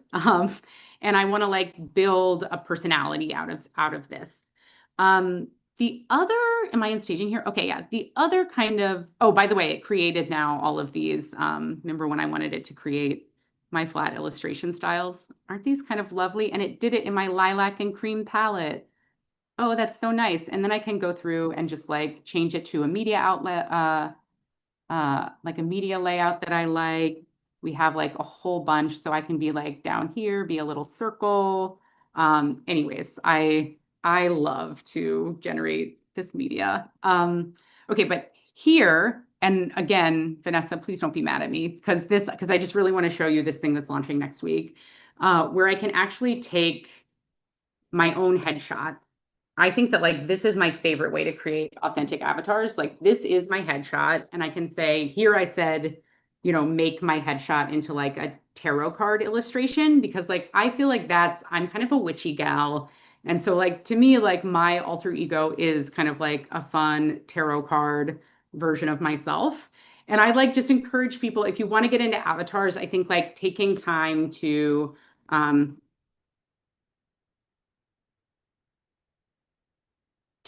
like think about who am I, what is my identity, and how can I create this avatar to actually be just like a piece of me instead of like, I don't know, something that's, you know, a little bit less authentic, because I think in the creator space, authenticity matters. Okay, that's my little TED Talk on avatars while also showing you. Oh, I probably should have spelled Disney right in that world. They're very litigious. Please don't tell them that I uh, use that as my prompt. Anyway, so that kind of like shows you how you can create these different types of avatars in Descript, and you can just like generate as many of them as you want before you start. Oh, there we go. Here's Disney Laura. Hello. Yeah. So if I'm more of an adult Disney person, like maybe this is my avatar.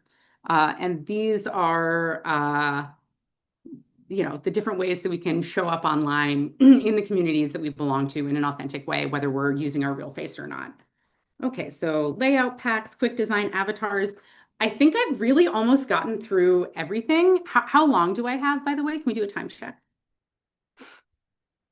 We have 4 more minutes. Okay. Well, then I won't be able to really get into another use case that I know a lot of you have, but I'm just going to show you that if you are someone who is repurposing content, so you've done a webinar and now what you want to do is like go post it on LinkedIn, but you're not going to post a 50-minute webinar on LinkedIn. You just want to post some clips to get that top of funnel traction. You can load in your 50-minute meeting or your podcast or whatever, go to AI tools, and you can create clips. Tell us the number of clips that you want, the duration of clips that you want, the different layout pack options that we have, or again, you can create that custom layout pack that knows your captions, your colors, etc. You can talk about the topic of the clip that you want to focus on, and Underlord will find the best clips. Now, if you're like, that's great, but actually I want something even more specific when it comes to clips, what you can do is go to Underlord. Oh, it actually helps if you have a file in here and you say like, I don't know, help me find 3 15-second clips of me talking about AI research models. Add captions, like create new compositions, add captions, and add generative media or something like that. And you can just turn that into Underlord and you guys can work together on creating your clips. So those are 2 different ways that you can create clips in Descript. And I think like there, I'll leave it there. What I'll say is if any of you end up purchasing an Underlord subscription and you need a little extra like onboarding for clips or anything else that I didn't get to, please find me on Twitter. I'm Birkenstocks, B-U-R-K, Birkenstocks. You can find me on LinkedIn. And like, I love to connect with people who are using the product and walk them through anything and also just like see the stuff they're making and signal boost it. So just let me know if you want to connect. And I'd love to see the stuff that you guys are building. Thank you so much. This was awesome. I am mind blown, Laura. This was amazing. Thank you so much, Morgan. This is like we're halfway through, and I'm just like I'm glad we did this on a Friday because I'm gonna spend this weekend trying out all these tools. And Morgan, you're muted, so we want to unmute you. There you go. I've been over here just like, this is a lot. I Yes. hope that you guys are feeling both inspired and also stretched. That was our intention. So if you're like, this was a lot, we still have so much more to teach you today. Yeah. We really wanted to just inspire you all to think differently and to see all of the different types of tools that are available to you. This is absolutely the tip of the iceberg. Jeff and I wanted to just answer just a few questions that you guys have been asking. One, there will be a recording sent to you via email. Yes. It will include links, discount codes, resources, things that were mentioned. We have got your back, okay? So don't stress. We want you to stay present and listen to these incredible speakers. We use all of these tools at Blavity and AFROTECH. I use Descript for all of my podcasts, for everything that we do. The next speaker is HeyGen. So if you have seen my little avatar on Instagram doing our thing, I'm using HeyGen to create my digital twin. So you're going to get more information there. We know that there's a ton of questions that are coming in the Q&A. A lot of the product teams are in the Q&A answering those questions for you, but we're also going to make sure the team's already brainstorming, how can we continue these conversations for you? So Jeff has some things that he wants to share in terms of how you guys can stay up to date with the AFROTECH community and how you can get more access to these types of trainings, even in a slower environment, so that you can really, have more of a dialogue with one another. Yes, absolutely. So this is what I love about AFROTECH. There's no other place where you can get this kind of content on a random Friday for free. I mean, there's no other place where this can happen. And this is not the only touch point. So we've got some slides to share. Am I sharing, Morgan, or are you sharing? Okay, Morgan's going to share because we want everyone to stay connected. So let's, if you, don't worry, I got it. I got it loaded. So bear with us 1 second. We got some slides to share with you all. All right. So, okay. So these QR codes here, take a screenshot of them. And we're going to talk more about this later, so this won't be the only opportunity, but we want to stay connected and we want you all to connect. And that's exactly what the AFROTECH community is all about.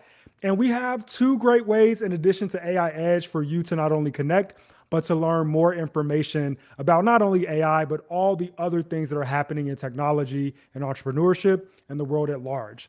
First is AFROTECH Conference. If you do not have your AFROTECH tickets, scan this QR code, go to afrotechconference.com. Later on, we'll have a special gift for you, but make sure you get your tickets to AFROTECH Conference. We will be in Houston, Texas, October 27th through October 31st this year. It is going to be an amazing time. You do not want to miss this. If you think AI Edge is great, and it's great, imagine an entire week of this kind of content, these kind of conversations, and this ability to connect. And in addition to that, we do regular programming like this all the time for our AFROTECH insiders. So on the right side of the screen, that QR code right there, that is our membership offering. If you want opportunities like AI Edge and regular programming where we have deep dives on technical content and hear from amazing speakers, sign up for AFROTECH Insider today. We have a special gift for you for both conference and insider, so just hang tight.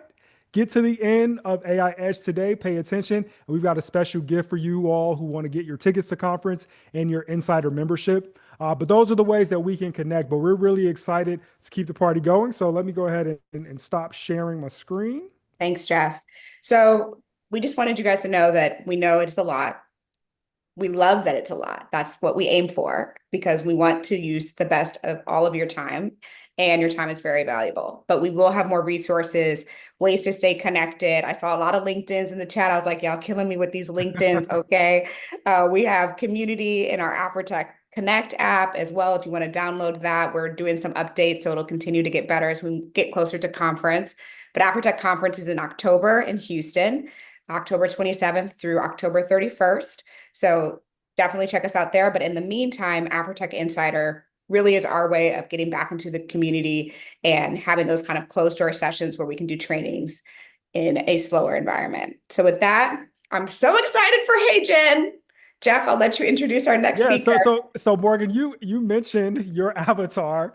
Drop a 1 in the chat if you have seen Morgan's avatar. Drop a 2 in the chat. So a 2 means you super agree. If you have been fooled by Morgan's avatar, where you thought Morgan's avatar was actually Morgan, I can assure you that right now we are blessed with the real Morgan. This is not her AI avatar, but in the future, who knows? So we are going to bring up Audrey Van Zee from HeyGen, who is going to talk about their digital twin capabilities. This is really, really exciting. So there's a lot of discourse about AI avatars and what it means for creators, brands, and identity.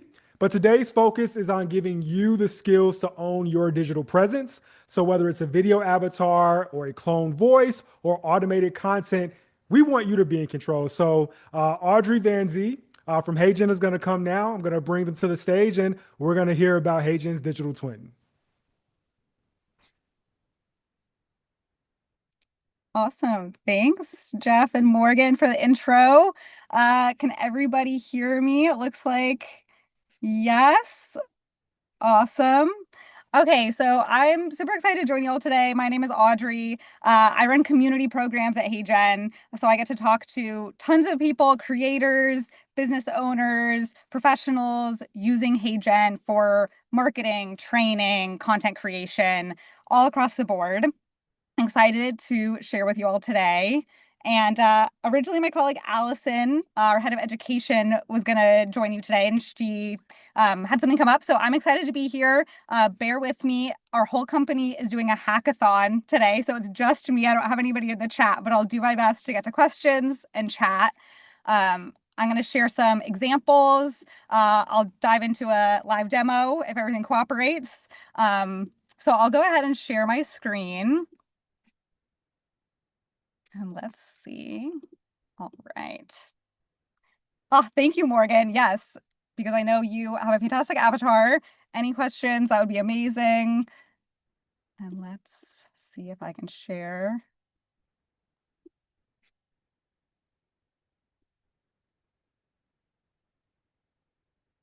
All right. Well, I'm hoping that I'll be able to share sound.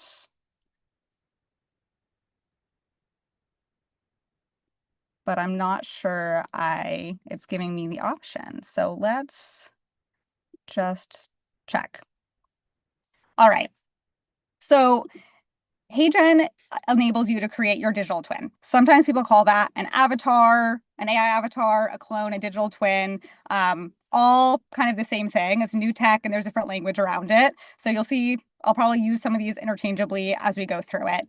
But HeyGen's goal is really to make visual storytelling accessible to everyone, whether you have video editing experience or not, and really specifically around the A roll. So when Descript is doing theirs, you can see there's A roll where it's the person speaking, and B roll, the other imagery that's in the video. In HeyGen, you can do both, but it really helps you create the digital version of yourself for the A roll. All right, I'm just going to pull up the chat so I can see this. Okay. So we know that video is the way people consume so much content. 80% of viewers prefer watching video over audio or text, and 82% of internet traffic includes video. So a huge amount of video consumption, but of course, video production is expensive, it's complicated, it takes a lot of time. And a lot of times that's you getting ready yourself to be on camera, or getting your spokesperson, maybe an executive at your company, into a studio with a teleprompter. It's just not feasible a lot of the time. And with HeyGen, you can do that once, create your digital twin, and then easily create content. It also enables you to localize your content for global reach, where you can translate your video content in the original speaker's own voice and tone into 175 languages and dialects. HeyGen lets you do all of this just from typing a script. And yeah, I'll show you the languages. It is really amazing. We'll get into that. And this is just going to look, I'll show you a bit, but I want to look at here how the different ways in HeyGen you can create your avatar or your digital twin. So you can upload what you think of as the training data for it. That could be 2 minutes of video. You could record it on your webcam, on your phone. It could be a handful of photos. You could even generate it from a prompt. You can upload photos and then prompt it to change your outfit or the way you look. Or with HeyGen's newest avatar model, Avatar 4, you can upload one single photo. And I'll show you an example of one that I did with a photo I took just now, right before the session. It's super easy to try out. So definitely, I recommend put a photo in and see what it does. Do a webcam 2-minute video. It'll make a voice clone for you because, of course, your voice is a big part of your likeness and yourself and making it sound realistic.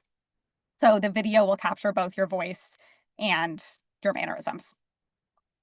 So those are the different ways you can create your digital twin. So you have different options. If you're going to get the best, kind of most realistic with the more video footage you upload, the more training data it has on the way you move and the way you talk, and the better voice clone and the better avatar that you'll get out of it. but the photo models are getting incredibly good. You'll be able to actually soon combine just one photo and with video so that you can get the most realistic likeness of yourself. And I do want to mention too, of course, you need to provide consent. So when you're creating a digital likeness of yourself, it can be a little bit weird. The first time you do it, I think it's human to think it's a little bit freaky. So you will have to provide consent verification for your identity. It's going to block you if you try to create an avatar of a celebrity. So there's moderation on it, and politicians can't use this. So there are safety and consent processes in here. There's also moderation on the content of what you say. So if you try to have your avatar say something, there's moderation on it. So those are some of the just kind of safety technicalities. When I had a professional voice clone of myself created at HeyGen, I did tell my mom, if you get a phone call saying something weird, it's probably not me. I think that's, just to the extreme safety, but something to think about when there is, this technology out there.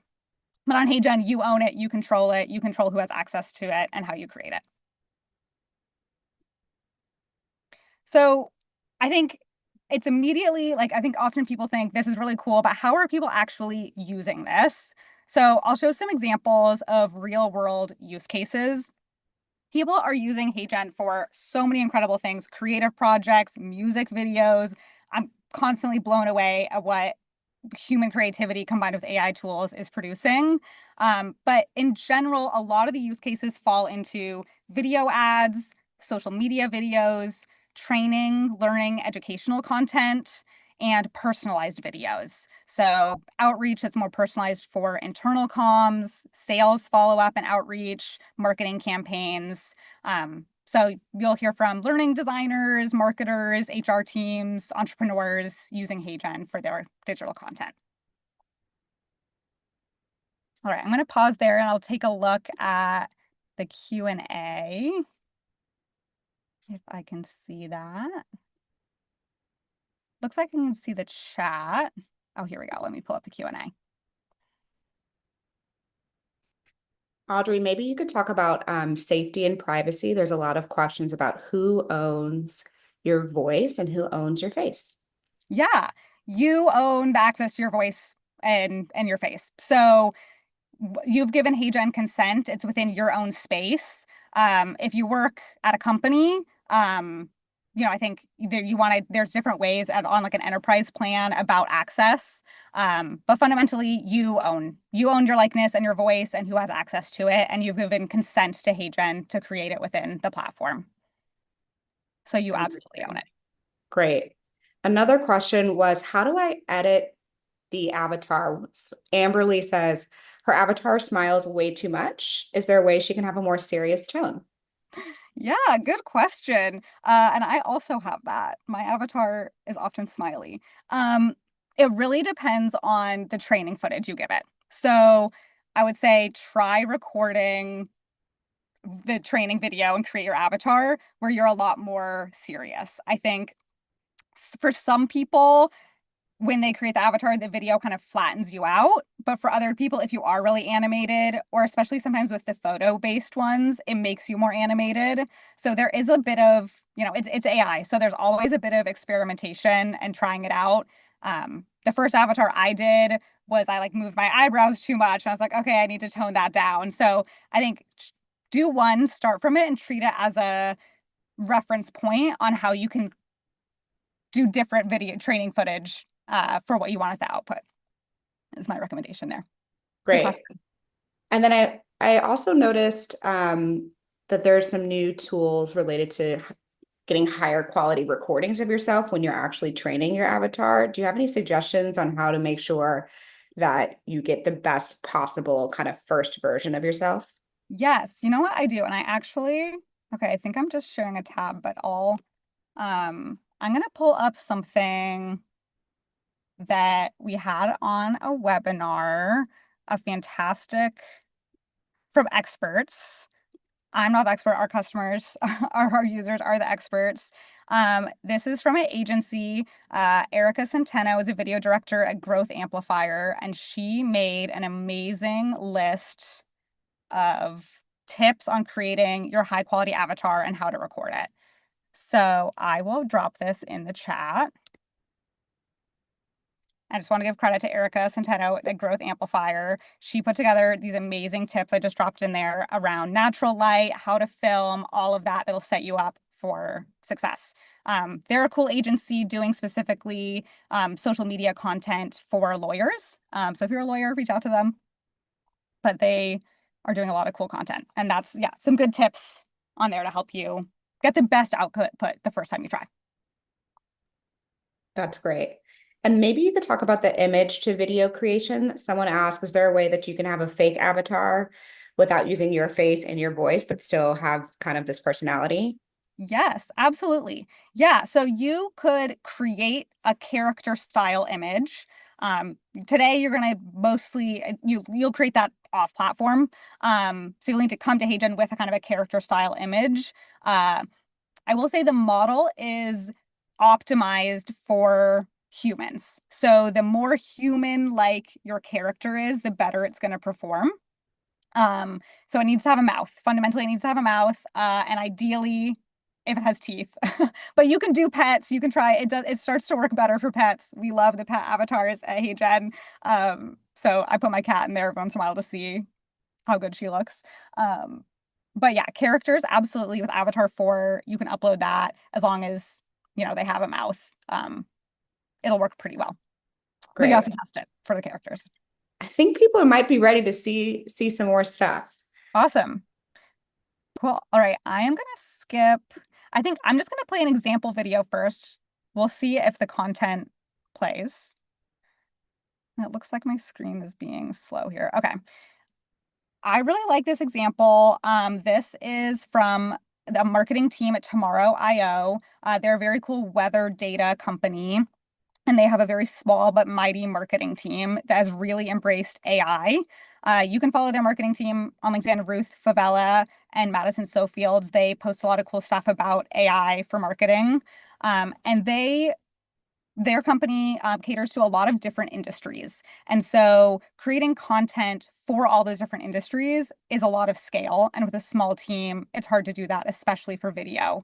And using HeyGen, they have an AI avatar of their CMO, and they're able to create customized by industry video content to run as ads, targeted outreach by industry. And so I'm going to play one of those as an example. And this is their CMO, and he did not have to go into a studio to record this. Their marketing team was able to create this video, within a day to get this out into market. $10 billion. That's the annual cost of hail damage claims in the US in 2023, and it's only getting worse. Hailstorms are becoming more frequent, with larger hailstones falling faster than ever before. In 2024 alone, hailstones the size of baseballs fell during over 50 major storms across the country. These aren't just big, they're fast, falling at speeds up to 100 miles per hour and causing devastating damage to homes, cars, and businesses. For auto insured, a single hailstorm can damage thousands of vehicles in minutes, driving claims through the roof. But with Tomorrow.io, insurance companies can predict these storms and act fast by providing real-time alerts to customers and mitigating claims before they occur. Tomorrow.io empowers insurance. All right, I'll pause that there. Were you able to hear the audio on that? If you can, let me know in the chat. Thumbs up. Okay, awesome. Great. Okay, I'll play one more before we jump. Oh, thank you all for the thumbs up. Okay, you're a fantastic group. Thank you in the chat. I'll show one more customer example, and then I'll jump in to the platform. So Reply.io, they wanted to create founder-led content, but when you're doing founder-led content, which performs really well, that means that your founder has to spend time recording videos, which is sometimes just not the best use of your founder's time, especially when this team wanted to post 10 to 15 videos a week. They were able to save 3 hours per video, so just so much time saved, and then seeing really high audience engagement and increase in followers from this. So this is another example. This is more social media style vertical content from reply.io. It's 2024 and you're still using Google? Forget it. Here are top 3 AI searching engines that will give you 10x better answers to your questions. Don't forget to save this video to not lose these cool tools. Number 3, we have Gemini. Gemini is actually an AI from Google itself. It was built from the ground up to be multimodal, which means it can generalize and seamlessly understand, operate across, and combine different types of information, including text, code, audio, image, and video. At number 2, we have pretty famous Chat GPT. All right, I'll pause that there. You're getting we don't need to hear from this because you're getting the expert rundown of AI tools today. You can see this is, great founder-led content without having to have your founder actually record it for social. And this last example I want to share is from Komatsu. This is a corporate training example, and this is going to show the localization that you can do with HeyGen. And I think this example, one, it's really cool because you're going to see the speaking in different languages, but 2, because the outcome of good quality and personalized, relevant content, video content for your audience means that they engage more. So Komatsu saw their completion rate of their internal training go up to 85%. So when you have good quality content and you can put it in the language or personalize it for your audience, people watch it all the way through. So they engage with your content more. So I think I'll let this speak for itself. We'll play this. I also really like this example because Komatsu here, you can see before I play the video, I don't know how small my screen is. It says down at the bottom, this video is developed by the use of AI generated tools. So they're disclosing here before the video starts for their viewers, their learners, that this was created using AI generated tools. I will say, different platforms have different requirements for disclosing AI generated content. One of the things I've really learned working at HeyGen and talking to tons of different people, putting this into the market, is that it honestly sometimes depends on how you're using it, how you want to disclose, and when you want to disclose. Sometimes you're creating content like the video we saw for Tomorrow.io, where it probably doesn't really matter that it's AI generated, right? The CMO has approved that message, he approved the script, he's just not getting in front of the camera to record it. But here, these trainers are going to switch between speaking different languages. And as the viewer, you might be like, what's happening? And this disclosure here just makes it a little bit easier to be like, oh, it's using AI to translate the content. So people use different ways to disclose. I often like when I do a video with my avatar, I have my avatar say like, it's AI Audrey, or introduce itself at the beginning as AI. That's personally how I like to do it, but people do different kinds of disclosures, and it's just something you want to think about what you're comfortable with and what makes sense for your audience and who's viewing your content. So I'll go ahead and play this. In today's fast-moving industry, staying updated is key to your success. That's why we're excited to invite you to dive into Komatsu Learning Management System, your one-stop platform for everything Komatsu. LMS には360度バーチャルツアー、多様なオンラインモジュール、新機種導入に関するトレーニング教材など、最先端のツールが揃っています。Aber wir stehen erst am Anfang. Als Ihre virtuellen Komatsu-Trainer freuen wir uns darauf, das Gesicht der zukünftigen Inhalte auf dieser Plattform zu sein. Sie werden sehen, wie wir Sie durch die Schulungsvideos führen und Unterstützung in mehreren Sprachen anbieten, um den Bedürfnissen unserer weltweiten Organisation gerecht te werden. Of je nu leert over de nieuwste machines of geavanceerde systemen, wij zullen er samen met jou voor zorgen dat de inhoud duidelijk, boeiend en toegankelijk is. Exactement. Le futur de la formation chez Komatsu est désormais plus connecté et plus personnalisé que jamais. Alors, n'attendez plus et connectez-vous dès maintenant.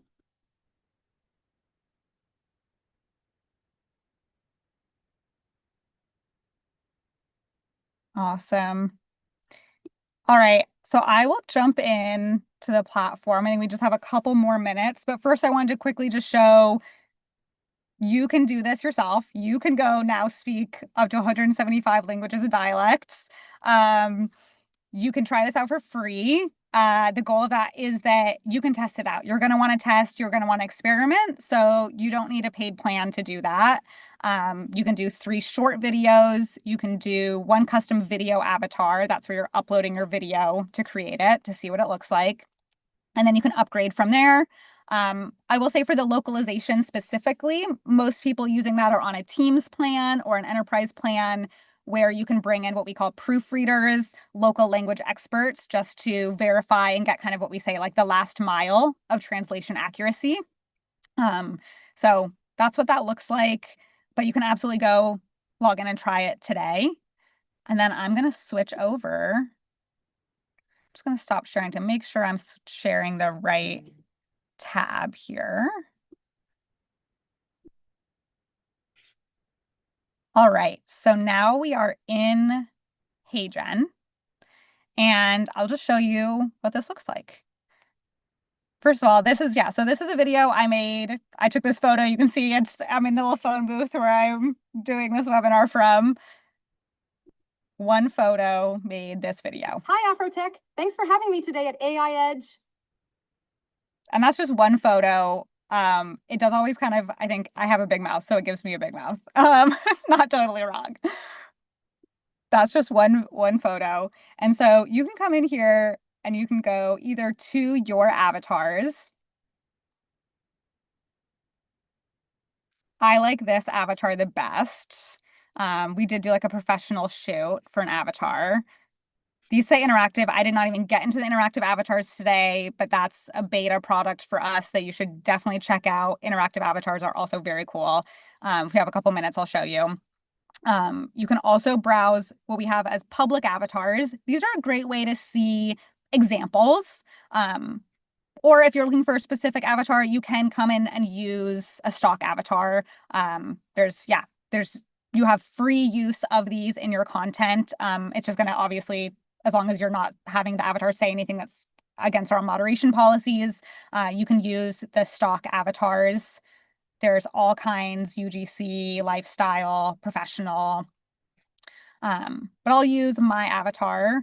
So I could come here to my avatar and create a video right from here. Or I can go to create video. I could use a template. We've got a whole template library.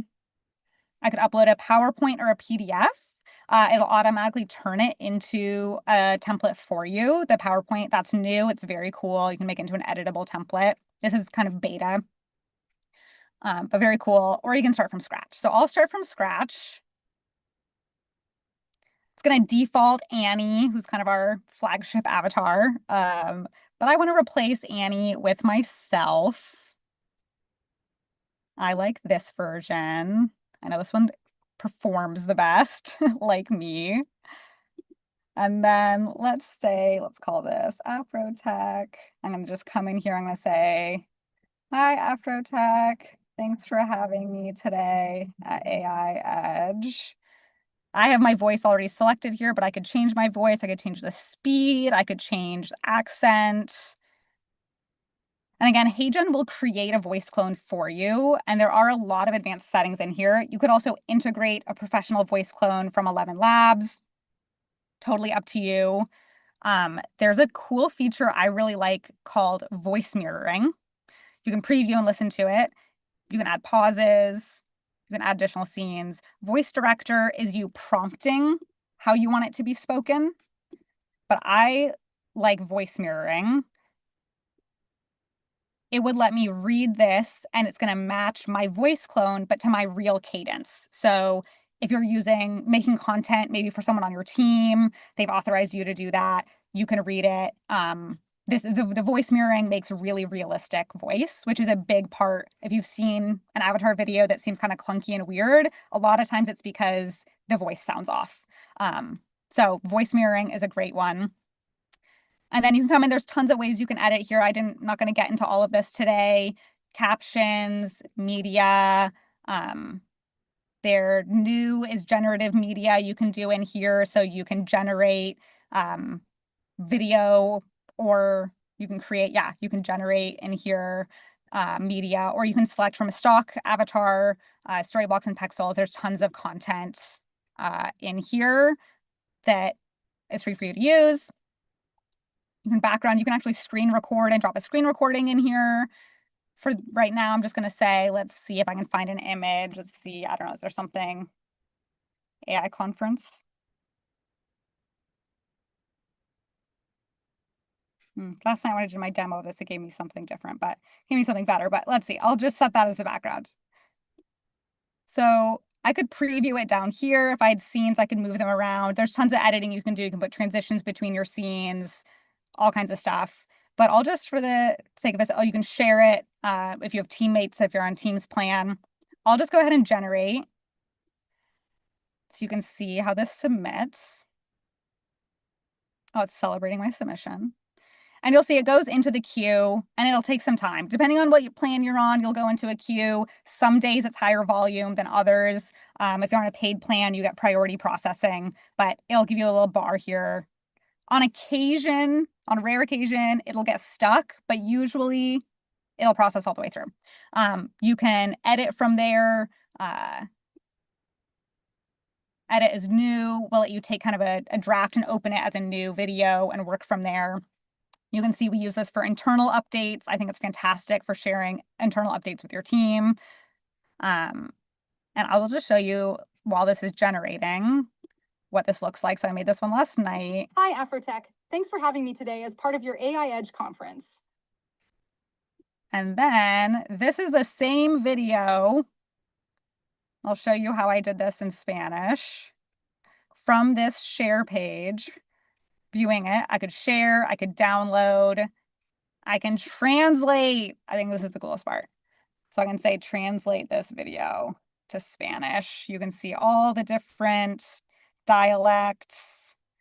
Let's do Spanish Mexico. And it just translates script. I don't have anything text on screen on the canvas. And that's going to put this into the generation pipeline just the same. So it's going to say, here's this.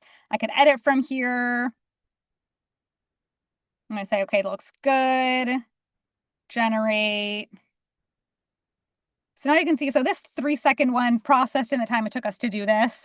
These are super short videos with only one scene. It'll take longer for a longer video. But this, let's watch. I'm not a Spanish speaker. I can get by with my Duolingo. Hola, AFROTECH. Gracias por tenerme hoy como parte de su conferencia AI Edge. All right, so I'll leave you with that. I know Jeff's back on. I think I'm just a couple minutes over, so apologies on that. Please do try it out. Hope we sent you lots of good content. I'll drop another link in the chat for a good resource.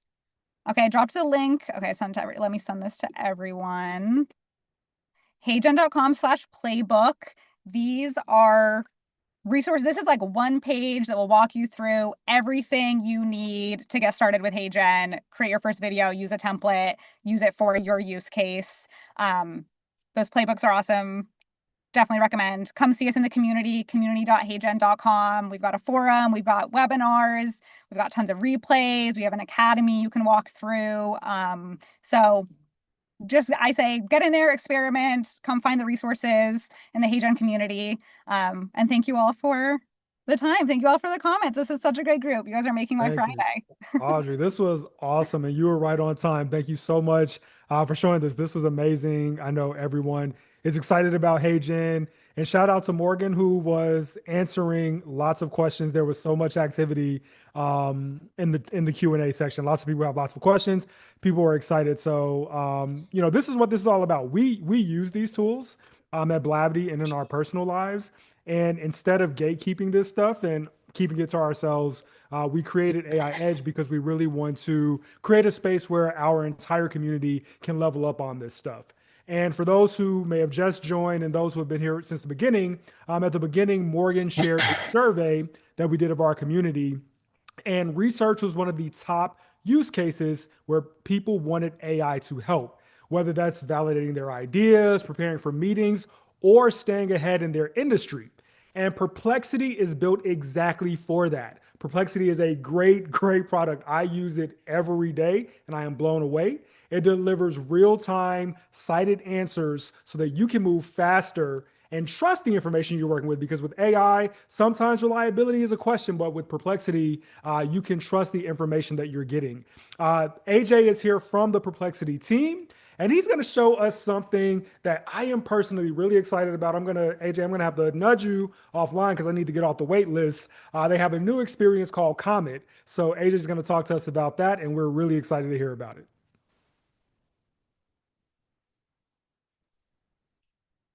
Cool. Thanks, Jeff. Can you hear me? Yep, you're good. Perfect. Hey, everyone. All right, I'm just going to share my screen so I get that out of the way here. There we go. Okay, can everyone see this? I'm going to assume yes. So great to be with everyone. Okay, yeah, I see a bunch of bunch of thumbs. Perfect. So great to be here with everyone on a Friday. Just by way of quick introduction, my name is AJ, and I lead the enterprise growth team here at Perplexity. Before Perplexity, co-founded a health tech company. Joined Perplexity about a year ago, and really excited to show you both our web application, our enterprise app, and then to Jeff's point, our new Comet browser. What I want to do is very quickly give folks an overview of Perplexity, who we are and what we do, and then get to the exciting part, which is the demo.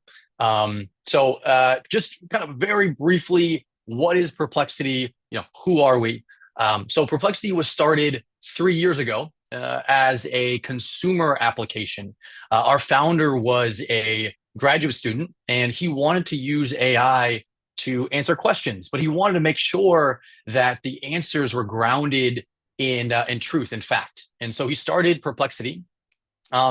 Today we are, on the enterprise side, we are over 12,000 customers strong. We run about 36 million daily queries. We've really grown. I think when I joined, we were doing something like 5 million daily queries about a year ago. So we've really exploded there. And we're really two products in one. We are first and foremost a high-powered search engine. So that means that we go through the live web, and then also your own internal documents, and we can then grab that information. And then the second part of our product, use the power of AI to create answers and generate content. And we are really known for, again, grounding our answers in fact, in truth. And I'm really excited to show you some new features that we have today. So just briefly, as well, as I mentioned, what do we have access to in terms of data? Well, we crawl the live web, index that. We also have access to proprietary data sources. Here we're listing Crunchbase and FactSet. We also are integrating with different tools like a Notion, Linear. We can integrate with your shared folders like a SharePoint or Google Drive, your email and calendar as well. And so all of this combined gives us our Perplexity platform. We also have enterprise level security. People always ask me, are you training on our data? And the answer is no. We partner with the different LLM providers. You've probably heard of OpenAI, Anthropic, Meta, and others. So we partner with them to provide their latest foundational models for use by our users. So what I want to do is actually switch into the application itself.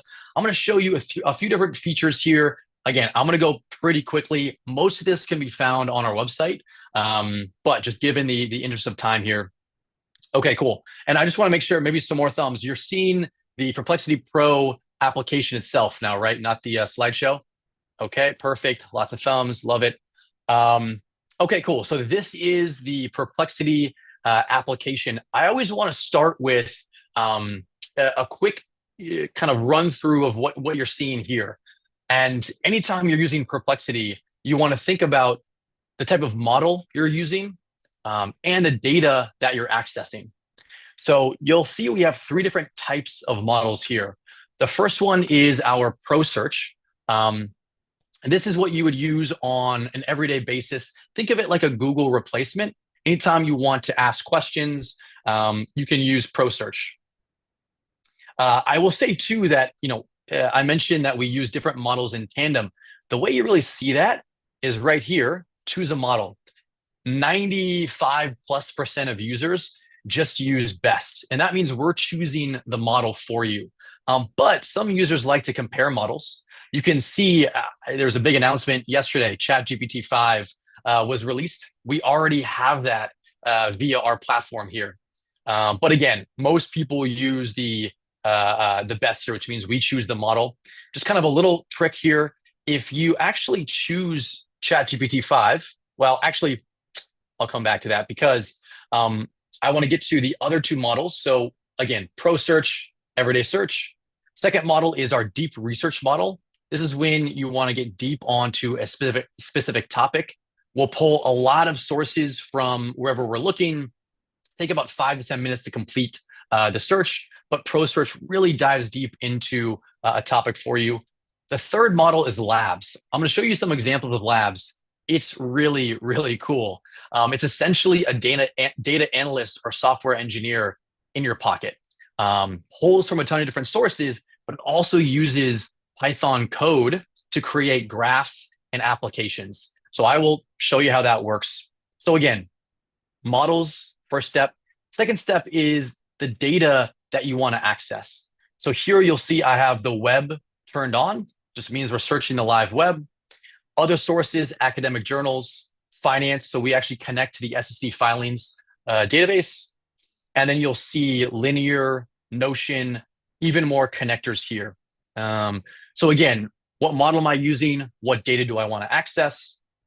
If I turn the web off and I come here and I just select GPT-5, now we're actually using the new GPT-5 model. So you don't have to go to ChatGPT. You can just use it within Perplexity. But I'm going to go back to best and I'm going to leave the web turned on. Just going to show you a very quick example of how this works. So latest on, let's see, latest on Open AI GPT-5. Okay, so what we're doing right now is we're going off the live web, looking for sources about this topic, ranking them by credibility, and then only using the top sources. You'll see here we have 20 sources that we're using. You can click into those. Below, we have our response. We're citing our sources within the body of the response. This is really important because it can show you where the sources are coming from, but we've also programmed Perplexity such that we can't write anything in a response. We can't cite back to a specific source. So we really want to minimize hallucinations as much as we can. It's funny. This is, you'll see ChatGPT is trying to do this as well. You can also highlight a section, or I should say any part of this response, click check sources, and it'll show you the exact piece of information we're pulling from a source. Below this, you'll see you can export this to PDF and Word, and then you can also dive deeper into a topic. So again, I'm going quick here, but this is our core web search. Think of this as, again, a Google replacement anytime you want to search for information. Next, I want to show you spaces. So spaces are where you can collaborate with teammates and also work on specific projects, prompts, and tasks. So if you go to spaces, you'll see up here templates. Great place to start. A bunch of different examples of spaces for different types of use cases. I'm going to show you a space here, quick test space, just to show you how this works. You'll see in a space, you can add instructions here. These instructions will be used anytime you actually work within the space. You can also invite collaborators, and you can sync or upload your own files, Word, PDF, Excel, and PowerPoint, and then links to websites as well. The space then will be where you focus on specific things. So I have an example here I use all the time called call prep. And I'm just going to show you the instructions. here, this is used by our sales team. Every query will be the name of a company, and I want this returned, essentially an overview of the company, and then examples of how that company can use Perplexity. Then all I have to do is just type in the name of a company, and I get the response, overview, and then examples of how they can use Perplexity. Really quick, really fast way to automate things that you're doing on a daily basis. Another example of a space, this is our security practices space. So what we've done is we've uploaded all of our Perplexity security practices, and then we've made this space available to anyone at Perplexity. You'll see here, add to org-wide spaces list. You can enable this. This means that anyone at Perplexity can then have access to this space. And whenever a customer or somebody has a question about our security practices, we can just type in the question. It'll then look through all of our documentation and answer that question. So again, a real repository of information here. Okay, so that's spaces. Again, I have a ton of spaces that I use. You can see there's a ton of different stuff here, a ton of different ways that you can automate and collaborate with folks. In the interest of time, I'm going to keep going. So the next thing that I want to show you is our finance dashboard here. Some of you are maybe in the finance space, or you're just looking to be an at-home investor. Perplexity is an amazing place for this. All you have to do is go to perplexity.ai/finance. You can get access to this. You'll see a market summary, latest news.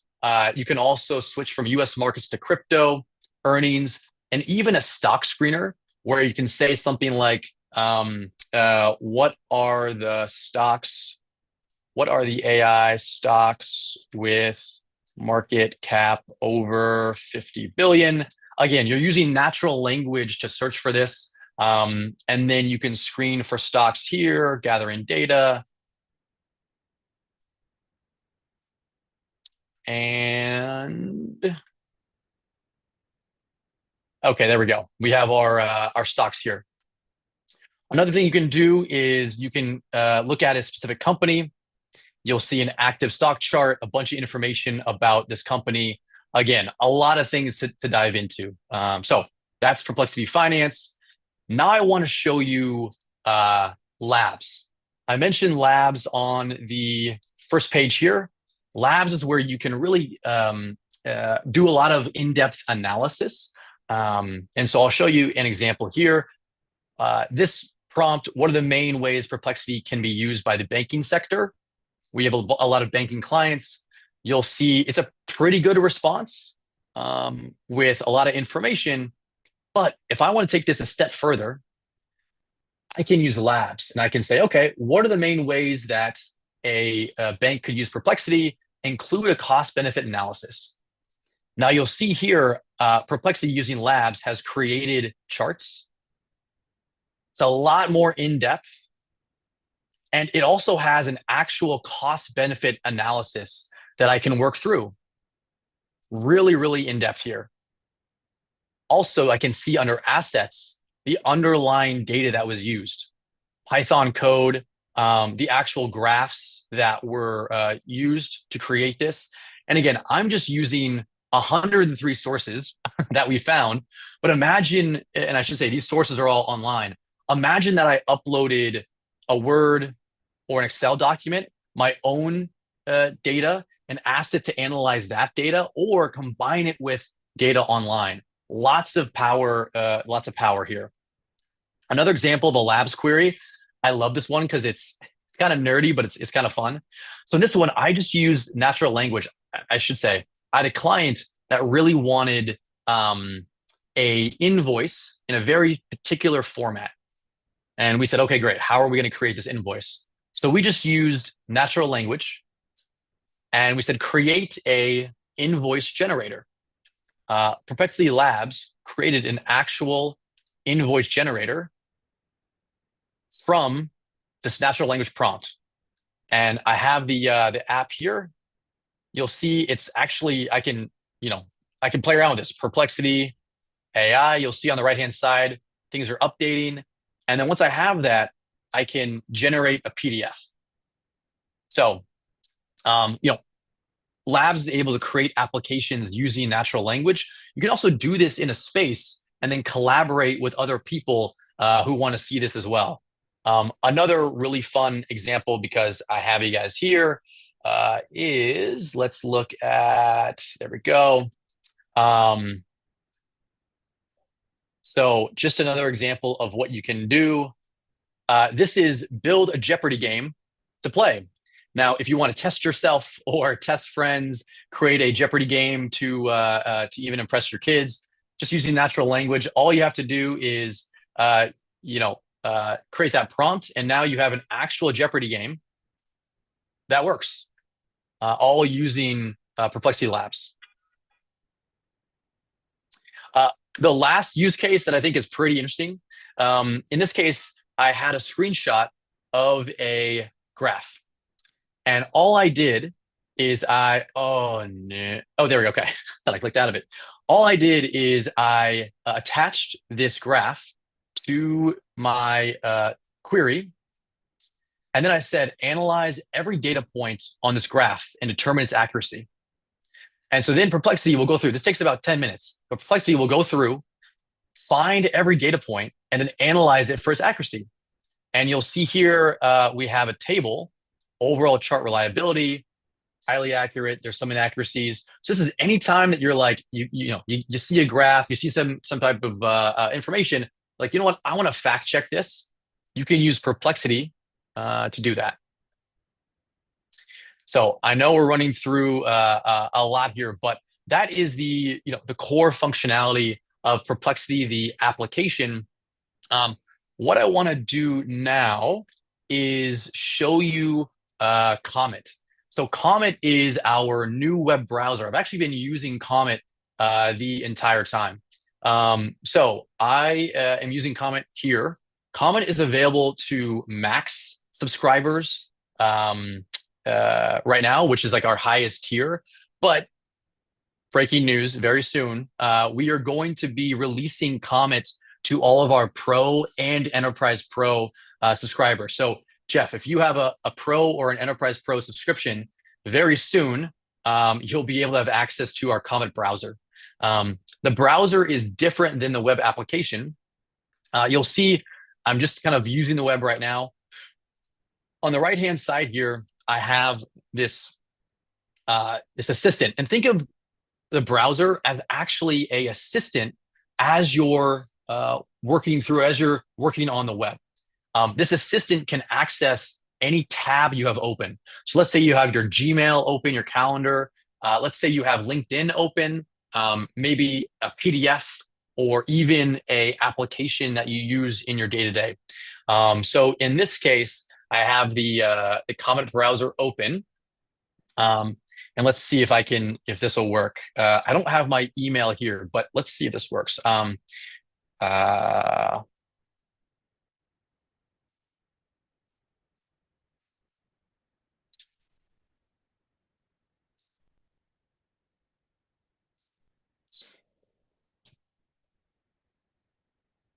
Okay, so I just asked Perplexity to summarize the meetings that I have today. You'll see it's accessing my calendar from my Gmail. So here are all of the different meetings that I have today. I think I even have, oh yeah, okay.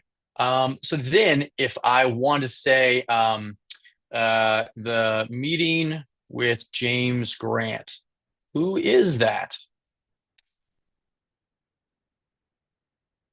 So now Perplexity is going and searching for this person who I have a meeting with today. It found the calendar invite. There we go. And what's his bio?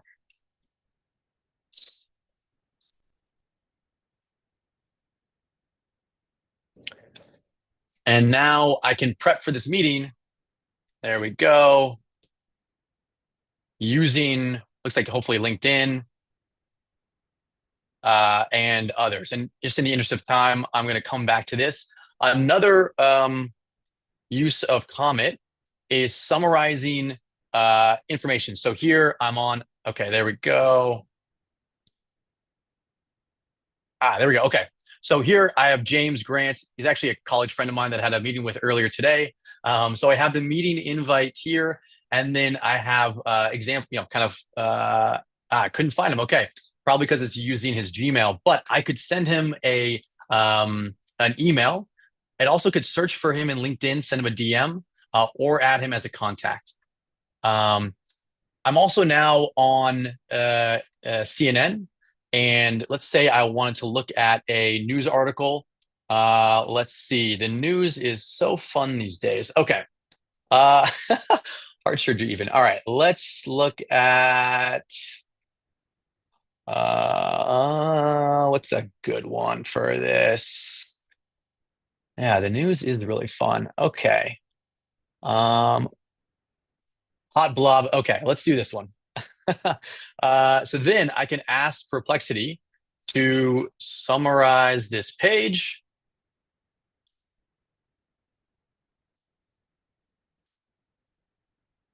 And then I'll get a summary of the the article here. Again, think about doing this for any website that you have. Another great example here, and just to kind of show you how this can work, is if I have like a PDF. So Netflix, 10K.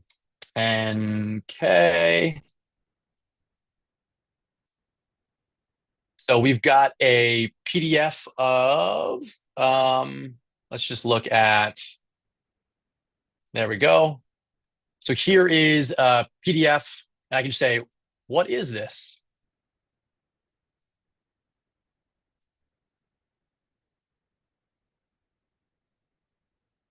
And Perplexity then will analyze that PDF and tell you what it is. And again, I'm showing you things very quickly. You could also interact with this PDF and that kind of thing. So the browser is meant to be an assistant that you can use as you're working through the internet. Let's see. I think that is all the time that I have. The last thing I'll just mention is if you are interested in Perplexity, you can go to perplexity.com/enterprise. You'll see there a bunch of resources. So we have information about our product solutions, so use cases on finance, education, healthcare, et cetera, customer testimonials, resources, and then this pricing guide on what we offer here. We have a free version of Perplexity that you can use, a pro version for consumers, and then an enterprise pro for enterprise use. So I know I went through a lot of resources on the website. Hopefully I opened your eyes to what's possible, and we're only just getting started. AJ, thank you so much. That was awesome. I'm really excited about Comet. I'm glad to hear that that's going to be expanding because I think it's an example of where AI is heading. AI is going to be something that is integrated in everything that we do. Soon it's going to be like imagining a world before GPS. Like I can't believe that my parents and grandparents actually have to pull out a map and self-navigate. And soon our children and our children's children are going to think like, wait, there was a time when I couldn't just look on my phone or go to my browser and ask a question to get the information I need just like that. So we are in fascinating times, and we've got a couple more sessions, and I'm really, really excited about this one. We've seen a range of powerful tools. We've seen a lot with respect to content creation, and now with Perplexity, we understand how AI can be used for research. The next question is, how do we actually get these things to work together? And there is one company that has been at the forefront of getting tools to integrate and work together, even before AI was a thing, and that is Zapier. And so they are here. Robert, as well as Tormi Day are here from Zapier, and they're going to show us how to connect these tools, streamline workflows, and start thinking about automation in a more strategic way. They'll help us kick off the conversation around AI agents, which I will follow up on and delve into a bit more later. And so they're going to talk about how Zapier can help you to build automations and some AI agents, what they are, how they're being used, and how you can use AI to really get some work done. So Robert and Tormide, the floor is yours. Thank you. Thanks so much, Jeff. Appreciate it. Really excited to be here. Been a big fan of everything that AFROTECH does as far as education and training for our community. So I appreciate the opportunity to speak. So I'm going to be sharing my screen here, and we'll jump right in. Okay. So really excited to be here at the AI Edge Summit. Again, we'll be talking through Zapier, which is really well known as a AI orchestration platform, and that's really leveraging our foundation as a workflow automation company that Jeff mentioned. But we've added a number of different AI functionalities and integrations that have really beefed up what we're able to do to really provide a new level of efficiency, but ultimately allow people to remove a lot of the mundane and repetitive work in their lives, personally or otherwise, at work as well, and then focus on high value work. So that's what we'll be kind of be covering today. So, quick agenda. We'll go over some introductions. I have my colleague with me today. We'll be running through a demo, so we'll definitely get into the product for sure after I run through a few slides. I'll give a brief summary about how Zapier works, talk through the AI orchestration platform that I mentioned, run through the demo, and then we'll share some resources at the end as well. So, quick introductions. My name is Robert Collins. I'm one of the senior customer success managers here at Zapier. Been fortunate enough to work in the tech industry for about 20 years, everything ranging from business intelligence to ed tech, ad tech, and some marketing automation for the mobile space as well. All of which led me to Zapier, which is obviously in the AI automation space. So I'm very excited to walk through Zapier today with the goal of really highlighting how AI transformations are enabling small businesses as well as large corporations to be more efficient. And as I mentioned, focus on that high value work. I'll turn it over to my colleague Tamita to introduce himself as well. Hello, everyone. My name is Tomide Adedeji. I'm a senior technical support specialist at Zapier. I've been at Zapier for over 2 years and in the technical support space for over 8 years. I'm very passionate about supporting users as they leverage on emerging technology to carry out their daily business. And today we'll be showing you how to use AI actions and AI agents. But before we get to the demos, Robert will be running us through a few slides. So thank you very much. All right. So at its core, Zapier connects various apps that you use every day. We really enable them to communicate seamlessly. And that's really done, thinking about instead of manually transferring data, whether it's copy or pasting, exporting, importing, Zapier automates your workflows, really saving you time and effort.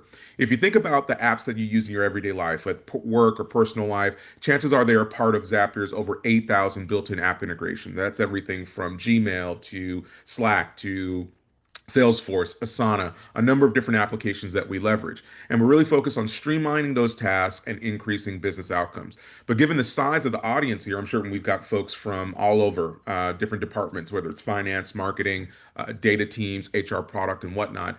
Wherever your business apps live, we likely have an integration. But built on top of those integrations or those API connections, hence the API within the Zapier name, we've been building on top of those integrations what we call workflows or what we refer to as Zaps.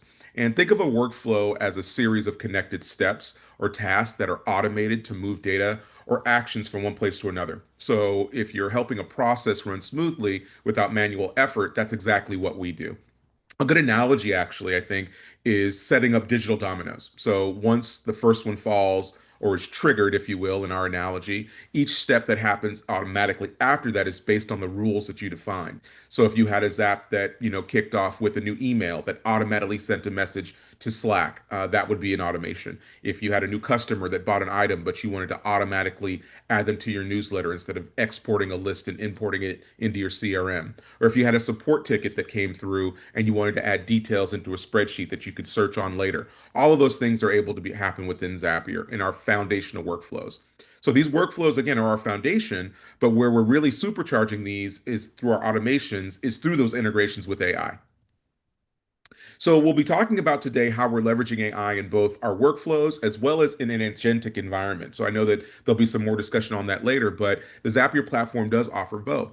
And so AI by Zapier is an app that we've built that lets you tap into the power of large language models. So that's everything from ChatGPT, Claude, Gemini. It's really agnostic. In what we refer to as a low code or no code environment, doesn't require API keys. And thus it just turns time-consuming tasks into things that you can automate and win quicker. So if you're thinking about saving time on manual tasks, whether it's generating email, whether it's making a summary, generating some content, or just staying on top of everything, and we know that we're working at a high efficiency level. So if you need to tag things, categorize things, set reminders, create alerts, all of that can be done within Zapier. So as you customize these things without a lot of complexity, again, we refer to our users as citizen builders because of the no-code, low-code environment. You can use everything from templates to built-in prompts to drag and drop those into your workflows to create some more efficiency there. So our AI by Zapier is an app that can be integrated into our workflows. Our agentic product or AI agents, if you will, can really allow you to kind of teach AI agents how to work and automate tasks across our entire ecosystem. So each AI agent can help you with specific tasks. Like processing leads, managing support tickets, drafting responses, but it can do a lot of the heavy lifting and the heavy research that might be needed to add a lot of context. And so I think when we jump into the demo, Tomit will really jump into that as well and give you a little more color around what that looks like. So I think a couple more slides here before we jump into the demo are going to be helpful in talking about what we have as far as a spectrum. On the left, you'll kind of see what we have as a deterministic, workflow. In traditional Zaps, where they're triggered by a specific action on a predictable path, take a common Zap like a lead coming in, then it might be sending a text and then sending something to a CRM. But let's say you want to add an element of AI to summarize, analyze, or generate some content. That's when you can leverage AI or an agentic workflow. On the far right, you'll see Zapier agents, which are fully AI, combining natural language instructions, knowledge, and tools to automatically complete complex tasks. So it really just depends on what you're looking to accomplish, and that's where you might end up on the spectrum with regards to automation and how you want to integrate AI within it. And when I think about this, most organizations really need solutions across the spectrum, and Zapier provides a powerful set of tools to do just that. And so lastly, before we jump into the demo, I'll just kind of talk through that although we'll be discussing AI by Zapier and AI agents today, AI is integrated in other areas of the platform as well. So whether that's chatbots, whether it's MCP, which is a model context protocol, which allows you to integrate all of the apps within your business into our automatic workflows, Canvas, which lets you ideate your ideas and how you want to create a journey for a workflow, or Copilot, which will allow you to create a prompt and then build a workflow for you. So all these things are available to you within the platform. So I'll pause here. I'm going to unshare my screen and turn this over to Tomide to jump into the product. Happy to answer some questions in the chat as well. But Tomide, I'll turn it over to you. Thank you very much, Robert. So I'll just share my screen. Yeah, right. You should see my screen now. Okay, so before I go straight into the demo, I would like to speak briefly about AI actions and AI agents. AI actions are traditional systems that perform specific tasks when prompted. These are generally reactive systems that require direct input from a user, either a prompt or an event, while an AI agent refers to a system that can plan, react, and act autonomously towards a goal. They are able to initiate tasks based on triggers and context. An AI agent is able to check your email, identify action items, draft responses, and schedule follow-up automatically, which will be seen shortly. Here we have... as you jump into this, do you think you can zoom in a little more? I'm getting some feedback in the chat. Okay.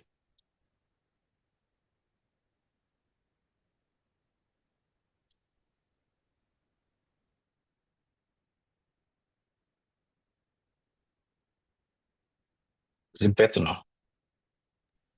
And maybe do one more. There you go. I think that's better. Yeah. Okay.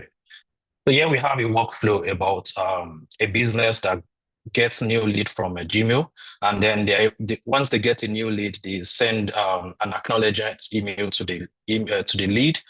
They store the lead on their CRM. We're using Trello here, and then send notification to requisite team. We're using Slack for that here.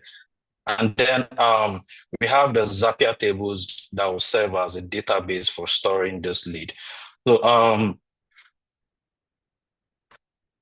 I'm going into the trigger here. So the trigger here is a new lead. So I have a list of leads here, sample leads that we can use for this test. And then we have two AI actions here. So one of the AI actions will be to extract the lead information, and the second one will be to draft an email response. Before the emergence of AI, business will usually use like email parsers or regular expressions to extract data from email or block of text. But with those systems, they require your inputs to be in a specific format. So it has to be structured in a specific format. And the limitation is once your input changes, the AI parser would either miss information or would break. But with AI actions, like AI by Zapier, you're able to extract information from dynamic inputs without having the inputs to be in a specific structure.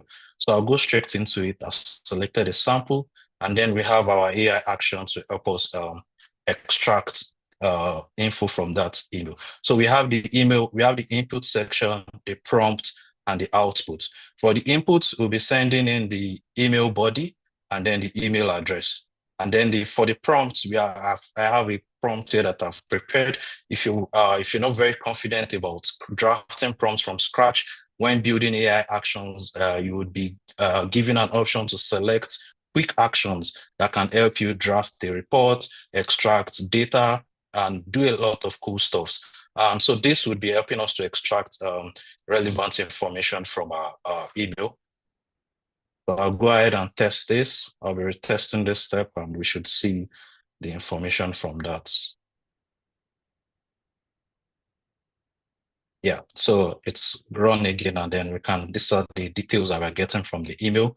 And the next step will be an AI action that will draft a response to the email that was received originally. Again, we have the input. We are sending in the email body that was received into this step.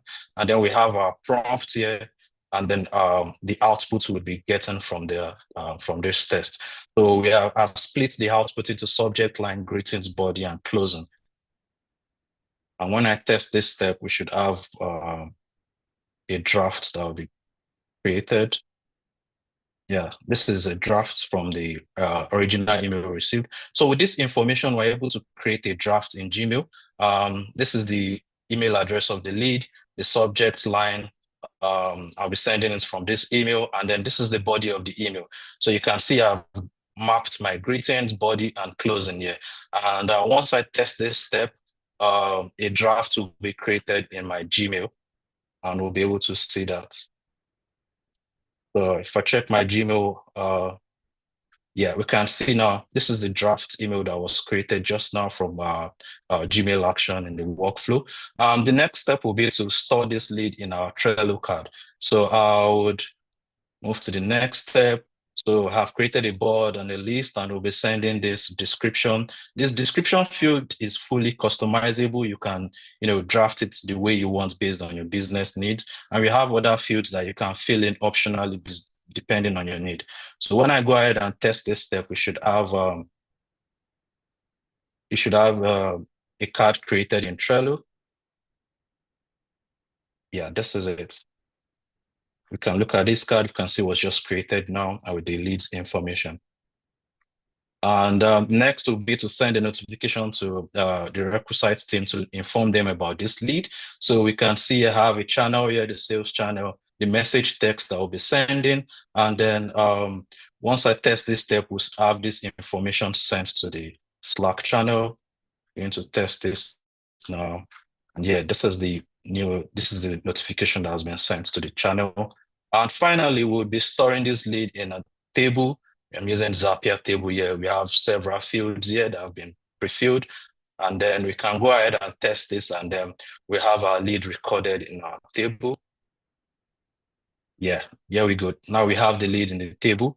So we've run through this automation from start to finish.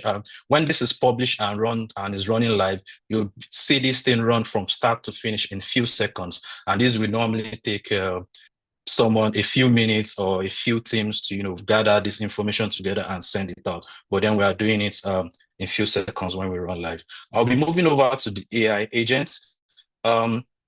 This agent is going to be carrying out similar actions, but then I've added some few improvements here. So it's also getting the new email, and then we have a set of instructions that are put in here for you to follow.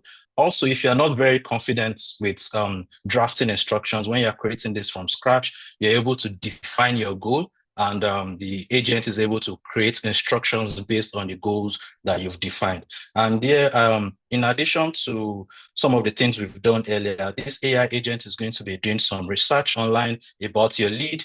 It's also going to have added another instruction to, tag the lead as an upmarket customer if he has over 250 employees. I've asked the agents to check my calendar for free time and suggest my 3 different meeting times based on my availability. It's also going to draft email, record it on the Zapier table, create a card in Trello, and also going to block my calendar for those suggested times so that I don't, schedule another event for those times. And it's also some send message to Slack channel. So I'm going to test this agent quickly, and we'll see how it works. So while the agent is being tested, we can see the activities being taking place. We can see it's just extracted the lead information, and now it's searching the web, gathering more context about the lead. While it's searching the web, I'll talk briefly about the agent trigger. We can trigger our agents in different ways. We can trigger it on demand. We can schedule the trigger to run at a particular frequency, every day, monthly, weekly. We could also trigger the agents using a workflow. Yeah. So we can ensure that we can build a workflow that references this agent, and then it triggers this agent. And then our output for this agent can also go back to the workflow, and the workflow continues. So while testing our agents, we are required to approve each steps so that but when the agent is running live, we don't have to approve any of the steps. So now, after the research was done, the agent is going to create a quick event in my calendar. And once I approve this, it's going to be creating those events. I think it has identified 3 time slots. We have 14th. So if I check my calendar now, we should see this is the first one. We should have the second one coming shortly. We have the second suggested schedule, and then if I should accept this again, we should have the 3rd time slot blocked on my calendar as well. Okay.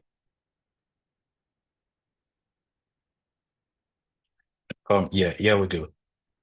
Okay, now the agent is going to move over to the next action. Now it's creating a draft in Gmail. So now the draft that will be created would contain context from the research that has done online. When this draft is created, we can see the suggested time slots. Let me just wait for this to finish. Okay, so I'll check Gmail again, and we should see so we can see that the draft is a bit more fleshy compared to the previous AI action draft, because it has gone online and checked the few things, and then is using the information it has checked to, suggest the draft to go. And we have our time slots here that we're going to be suggesting to the lead. And then let's go back to our agent. Now it's going to create a card in Trello. This is the name. This is the description of the card. Once I approve this, it goes on to create the card here.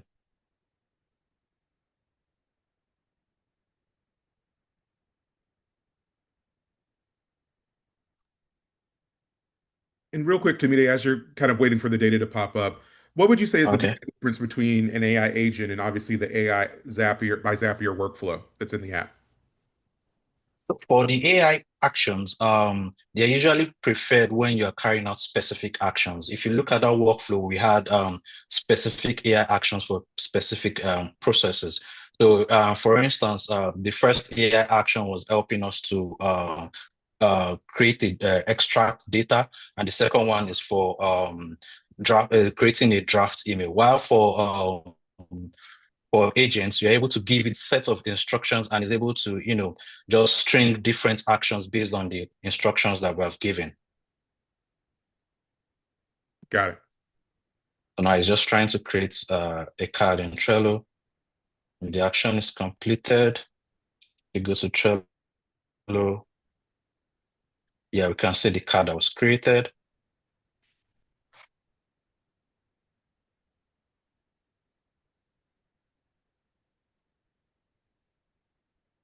And the next action is to send a message in Slack.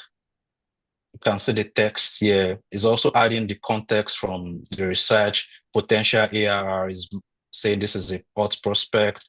This is the link to the card, all of that. Once it's complete, we should see, yeah, now we have the notification sent here in Slack. And we can see that the workflow is completed. We can see each actions that were completed. And I'd like to mention that this is, we're having to approve each step because we're in a test environment. When this agent is published and runs live, we don't need to approve each of these actions when it runs live.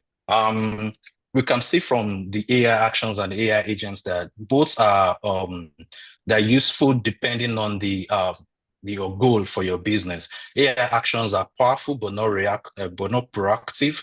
They do the tasks that you ask them to do excellently, and then they wait for your next instructions. While AI agents are great for achieving broader goals. A system can take a goal like research your top competitors and generate a summary, or execute multiple searches, extract data, or draft reports. Artificial intelligence and AI agents are transforming businesses, and I encourage business leaders everywhere to consider implementing agents in their operations. Thank you very much. Over to you, Robert. Thanks, Tamide. So I'll jump in and share my screen and close this out here. All right. So as we kind of discussed, a number of different various options that are available to you in leveraging AI within the Zapier platform.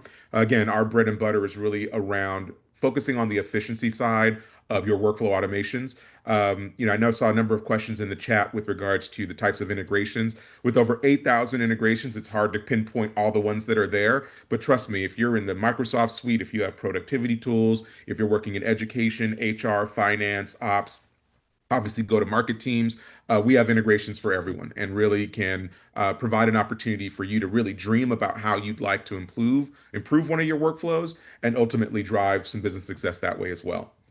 So as we kind of wrap up, I think it's just important for me to kind of close out and talk about what we've been doing with AI.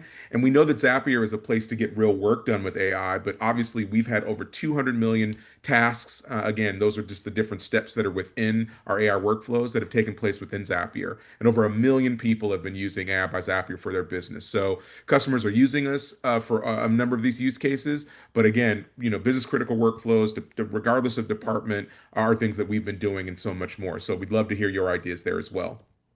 I'll close out by just saying that we do have a template. Sorry, Robert. We're no longer seeing your screen. Oh, excuse me. Sorry. Thank you.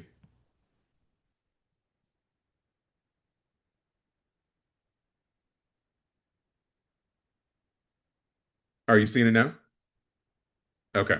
We do have a template gallery that ultimately can be a resource for you to share ideas, obviously get ideas and customize templates as well. So if that's something that you're looking for, so you can access that at zapier.com/workflow-gallery or zapier.com/templates. Again, these are a number of workflows that might be for business or personal, but again, a number of ways for you to access different templates for you to get started. So I hope that this session was helpful. Again, myself and Tomide have LinkedIn pages, so you're happy to connect. We're happy to connect with folks, answer questions about automation. Obviously, we have a free account that's offered to people, but obviously, if you want to kind of get into a lot of the more business complex use cases, there might be paid accounts and things like that, so you can find out what works best for you. But again, thanks so much to the AFROTECH team for allowing us to do this, and yeah, look forward to connecting with folks offline. Thank you so much. Thank you, Robert and Tamide. Thank you so much to the Zapier team. We love Zapier at Blavity. It has been instrumental in helping us automate some of our workflows. I would say last time we checked, I think we've gotten about a 25% efficiency boost just from integrating AI and automation into our company. And so to everyone in the audience, whether you are a creator or an entrepreneur, or you work for a company that is looking to be more efficient, that's really the benefit of AI, is efficiency. And we're just so excited about this. And I'm excited to close us out. So we are just about at the end.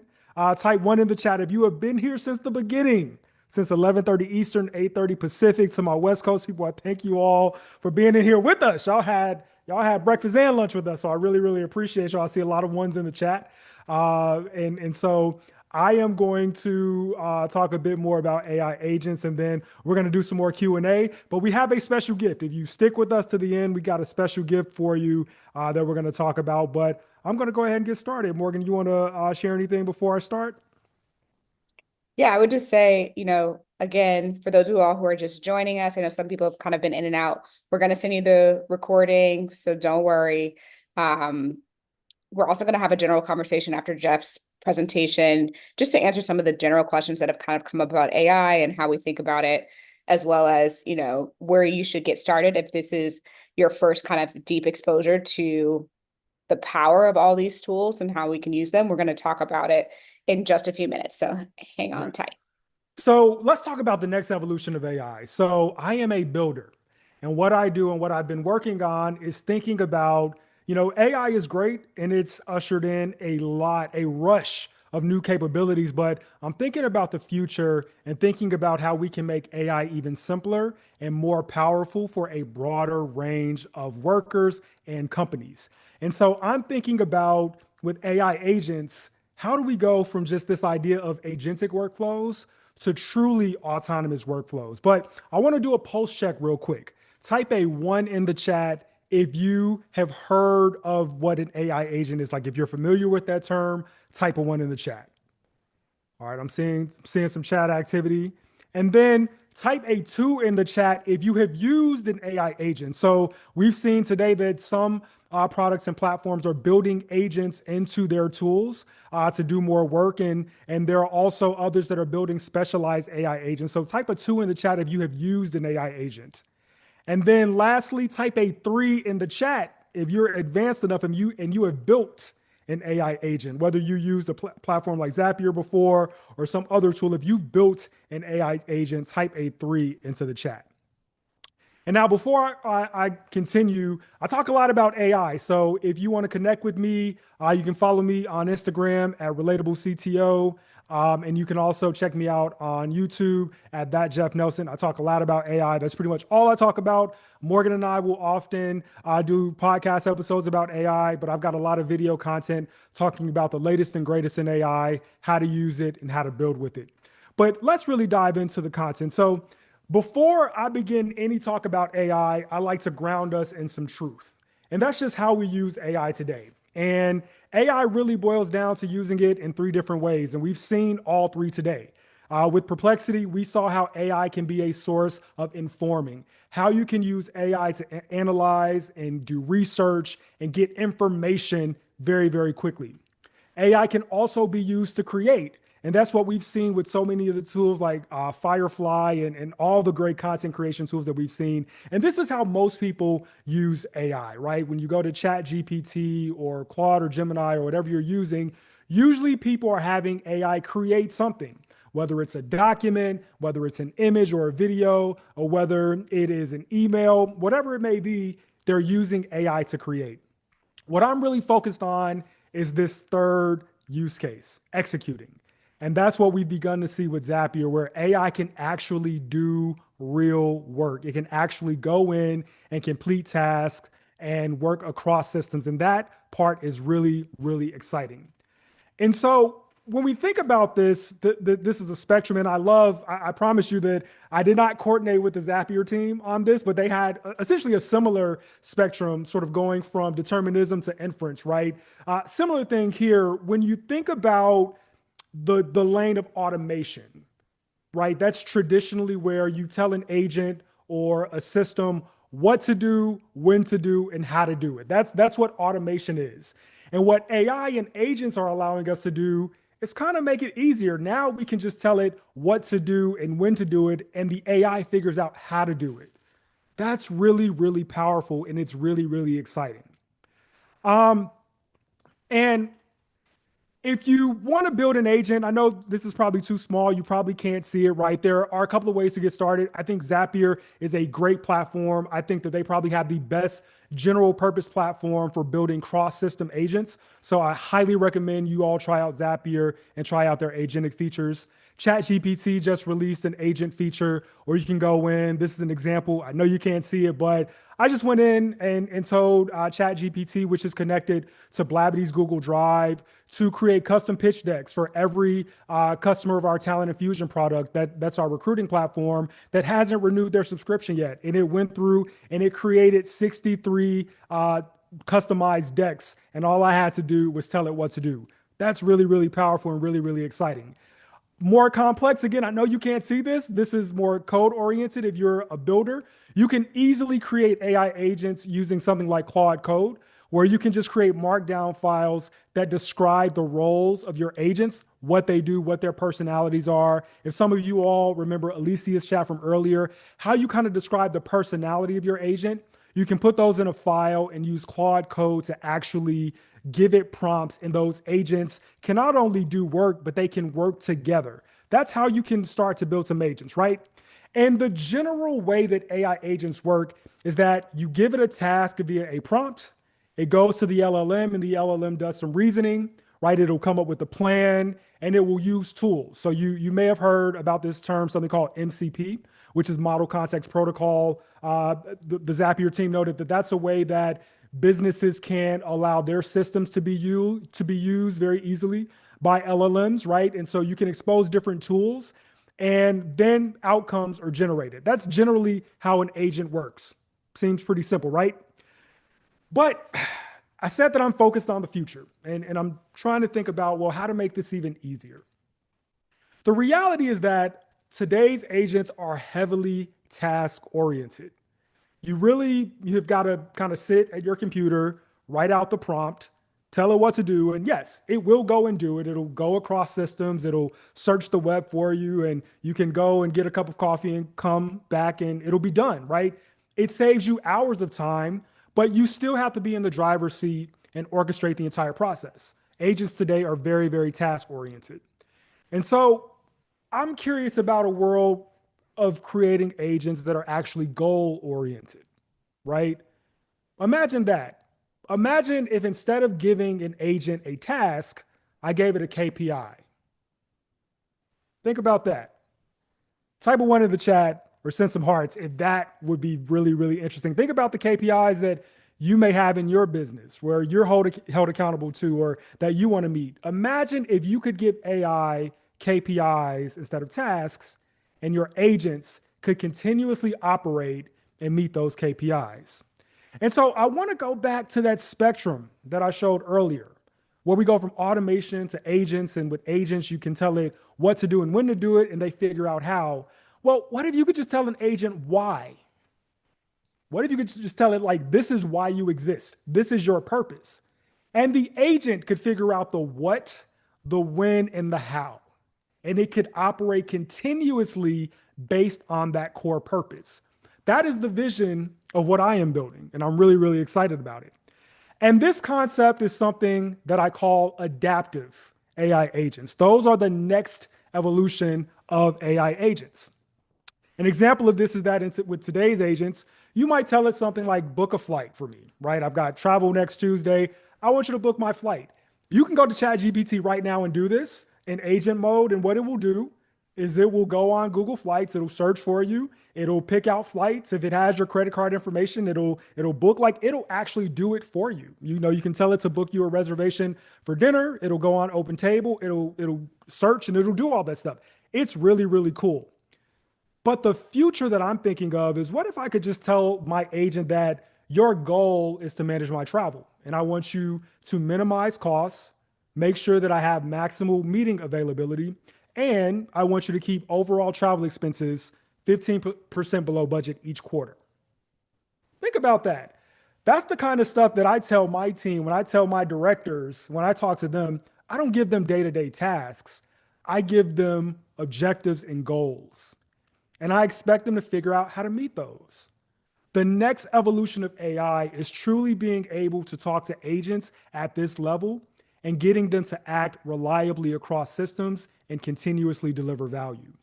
Now, think about this. Think about all the things that an agent must continuously know, discover, understand, and adjust in order to do this. I mean, there's a lot of nuance here. There's a lot of nuance that as humans, we understand it, right? If someone says, I want you to book my travel, well, that means that I've got to know when you're traveling. I've got to know what you've got planned, but I've also got to look for ad hoc things that may come up.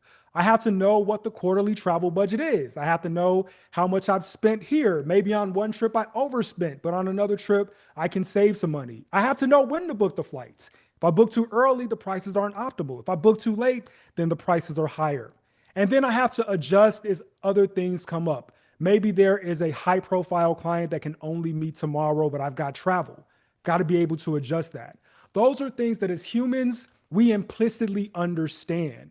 And the vision of AI is to get to that level of intelligence and for agents to be able to do that seamlessly. And so these are what adaptive agents are. They perceive and react. As your systems and data change, they can automatically refine their plan, execute new workflows, and maintain their goal without requiring you to intervene. That's really powerful. If you can truly have AI that is in your business, in your systems, and doing things, and you can have oversight, but you don't have to orchestrate. And let's talk about why this matters. Why do I care about this? As I mentioned, we love Zapier and Blavity. We love all these tools and we use all of them. And if you think about the connectedness, the cloud connectedness of a typical business, I put them on this spectrum. Companies like Blavity and modern startups, and maybe some of the companies you work at, we're like level 4 and level 5, where our systems are connected. Like we're connected to the cloud and there's some light integration. Maybe we have multiple systems of record, but the systems we use have APIs. They have available Zaps. They have, we use Notion, we use Slack, we use Gmail, we use Zoom, we use all these tools that are connected to ChatGPT. But there is this group of companies that are in the messy middle, levels 2 and 3, where they have some cloud tools, but they've also got some legacy systems, some on-premise systems. Their workflows don't require them to sit at a computer all day.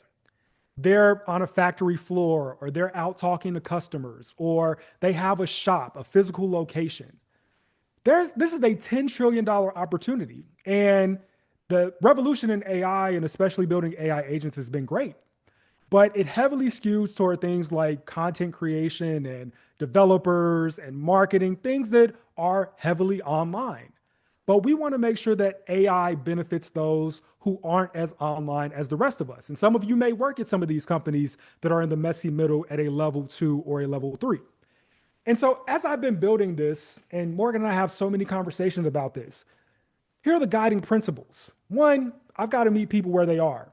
This has got to work for companies that are at level 2 or above. It can't require you to use all the great tools that already have clean APIs and have already integrated AI into their products. Number 2, it can't cause you to use any new systems or change your workflows. The systems and workflows that you currently use, you have to be able to use them. Full stop. It has to work with what you already have. And it has to be simple. One of the things that I am personally obsessed with as a product builder is simplicity. I think simplicity is the highest form of elegance. I live by this motto. It's called the OPP principle. If you were born in the 90s and know the Naughty by Nature song, OPP stands for something different for my purposes. It stands for open and press play. That is my barometer for how I build software. That is the thing that I hold my teams accountable to. You have to be able to open and press play when you use software. I mean, think about a company like Apple. That's why their products are so beloved, because you get a new iPhone, you open it, and it just works. You don't have to read an instruction manual. You don't have to configure a bunch of things. It just works. And so these are my guiding principles. And so what I've been working on is this new platform that I've called Riff. This is a new platform for generating ad hoc adaptive agents. Now, naming is very important. Why the name riff? Well, the word riff has two meanings that are very, very important. One, in musical terms, a riff is a repeated part of music that really helps to define the structure. And when we think about our agents, we want them to operate continuously. We want them to continuously and repeatedly do their work. But riff also, in the broader sense, means to improvise, right? If you've ever gotten on stage or you're talking to someone, and Morgan and I do this all the time, we say, well, what's the script? And we say, we're just going to riff. We're just going to get up there and we're going to riff and we're going to talk about whatever we talk about. This level of improvisation is also very important for these agents because they have to be able to improvise. They have to have a plan, but they also have to be able to respond to changing conditions and improvise and adapt to those. And so here is how I'm building this. And I promise I won't get too technical, but bear with me as I nerd out for just a little bit. As I'm building this platform, the novel things that I had to create are these things here. One, I had to create this idea of a semantic workspace. This thing where you can take all your systems and your data and it would automatically understand meaning, connections, and knowledge within that without you having to tell it to do that, right?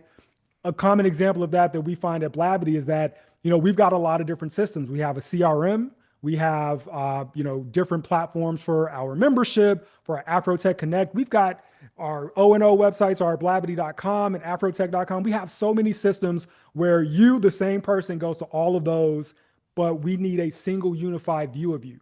And we've tried for years to create that, but with this semantic workspace, the vision is we don't have to create it. The technology itself will just figure that stuff out. Number two is a reasoning engine, an engine that would be able to reason and figure things out, how to take actions given a KPI, and an execution engine that would actually do it. So I'm going to run through this really, really quickly. What happens with adaptive agents in this platform is that you connect your tools to the semantic workspace, they create a knowledge graph. You give it a prompt, which is a goal or KPI that it should meet. That goes to the reasoning engine and it develops a plan. The plan, it tells it what to do, how to do it, and when to do it.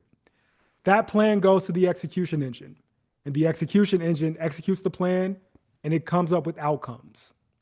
Those outcomes are fed back to the reasoning engine and there's a retrospective. The agent will say, well, how did I do? Based on these outcomes, did I do a good job? Did I do what I was supposed to do? Did I meet the goals? Did I miss the mark? And based on that retrospective, it goes back to the reasoning engine and it refines its plan. And so just very quickly, to walk you through a day of the life in an adaptive agent at work. If I give it a goal to say, reduce late payments on invoices by 25%, the agent can perceive. It knows when my systems and data changes. It can see that there's an invoice that is 1 day past due. It can then think. The reasoning engine says, okay, this is something that should cause you to act. You should check the payment history of the customer and you notice that this is a this is a high value but first time late customer. Now you need to act. The agent can then go and execute its workflow. It can send a polite email and say, hey, you're 1 day overdue on your invoice. The agent will then monitor, continue to look for changes. It will log its actions and wait until it receives payment, and then it can adapt. Over time, as the agent continues to work, it learns that for certain customer segments that it should send text messages because we don't read emails as often as we should. And so a text message is more important. And so it autonomously updates its plan to incorporate that into the new strategy. And so this is the vision. Thank you all so much for bearing with me. It's how do we move from task-based agents to KPI-driven agents? There is a huge opportunity for companies that are not heavily online, and the platform that I'm working on that I'm really, really excited about is going to be the solution to that. And I'm going to launch this for the AFROTECH community in Q4. So be on the lookout. It is coming. Thank you all so much again. If you want to connect with me, learn more about AI or have questions, of course, you can always reach me through the AFROTECH community. But also, if you want to reach me personally,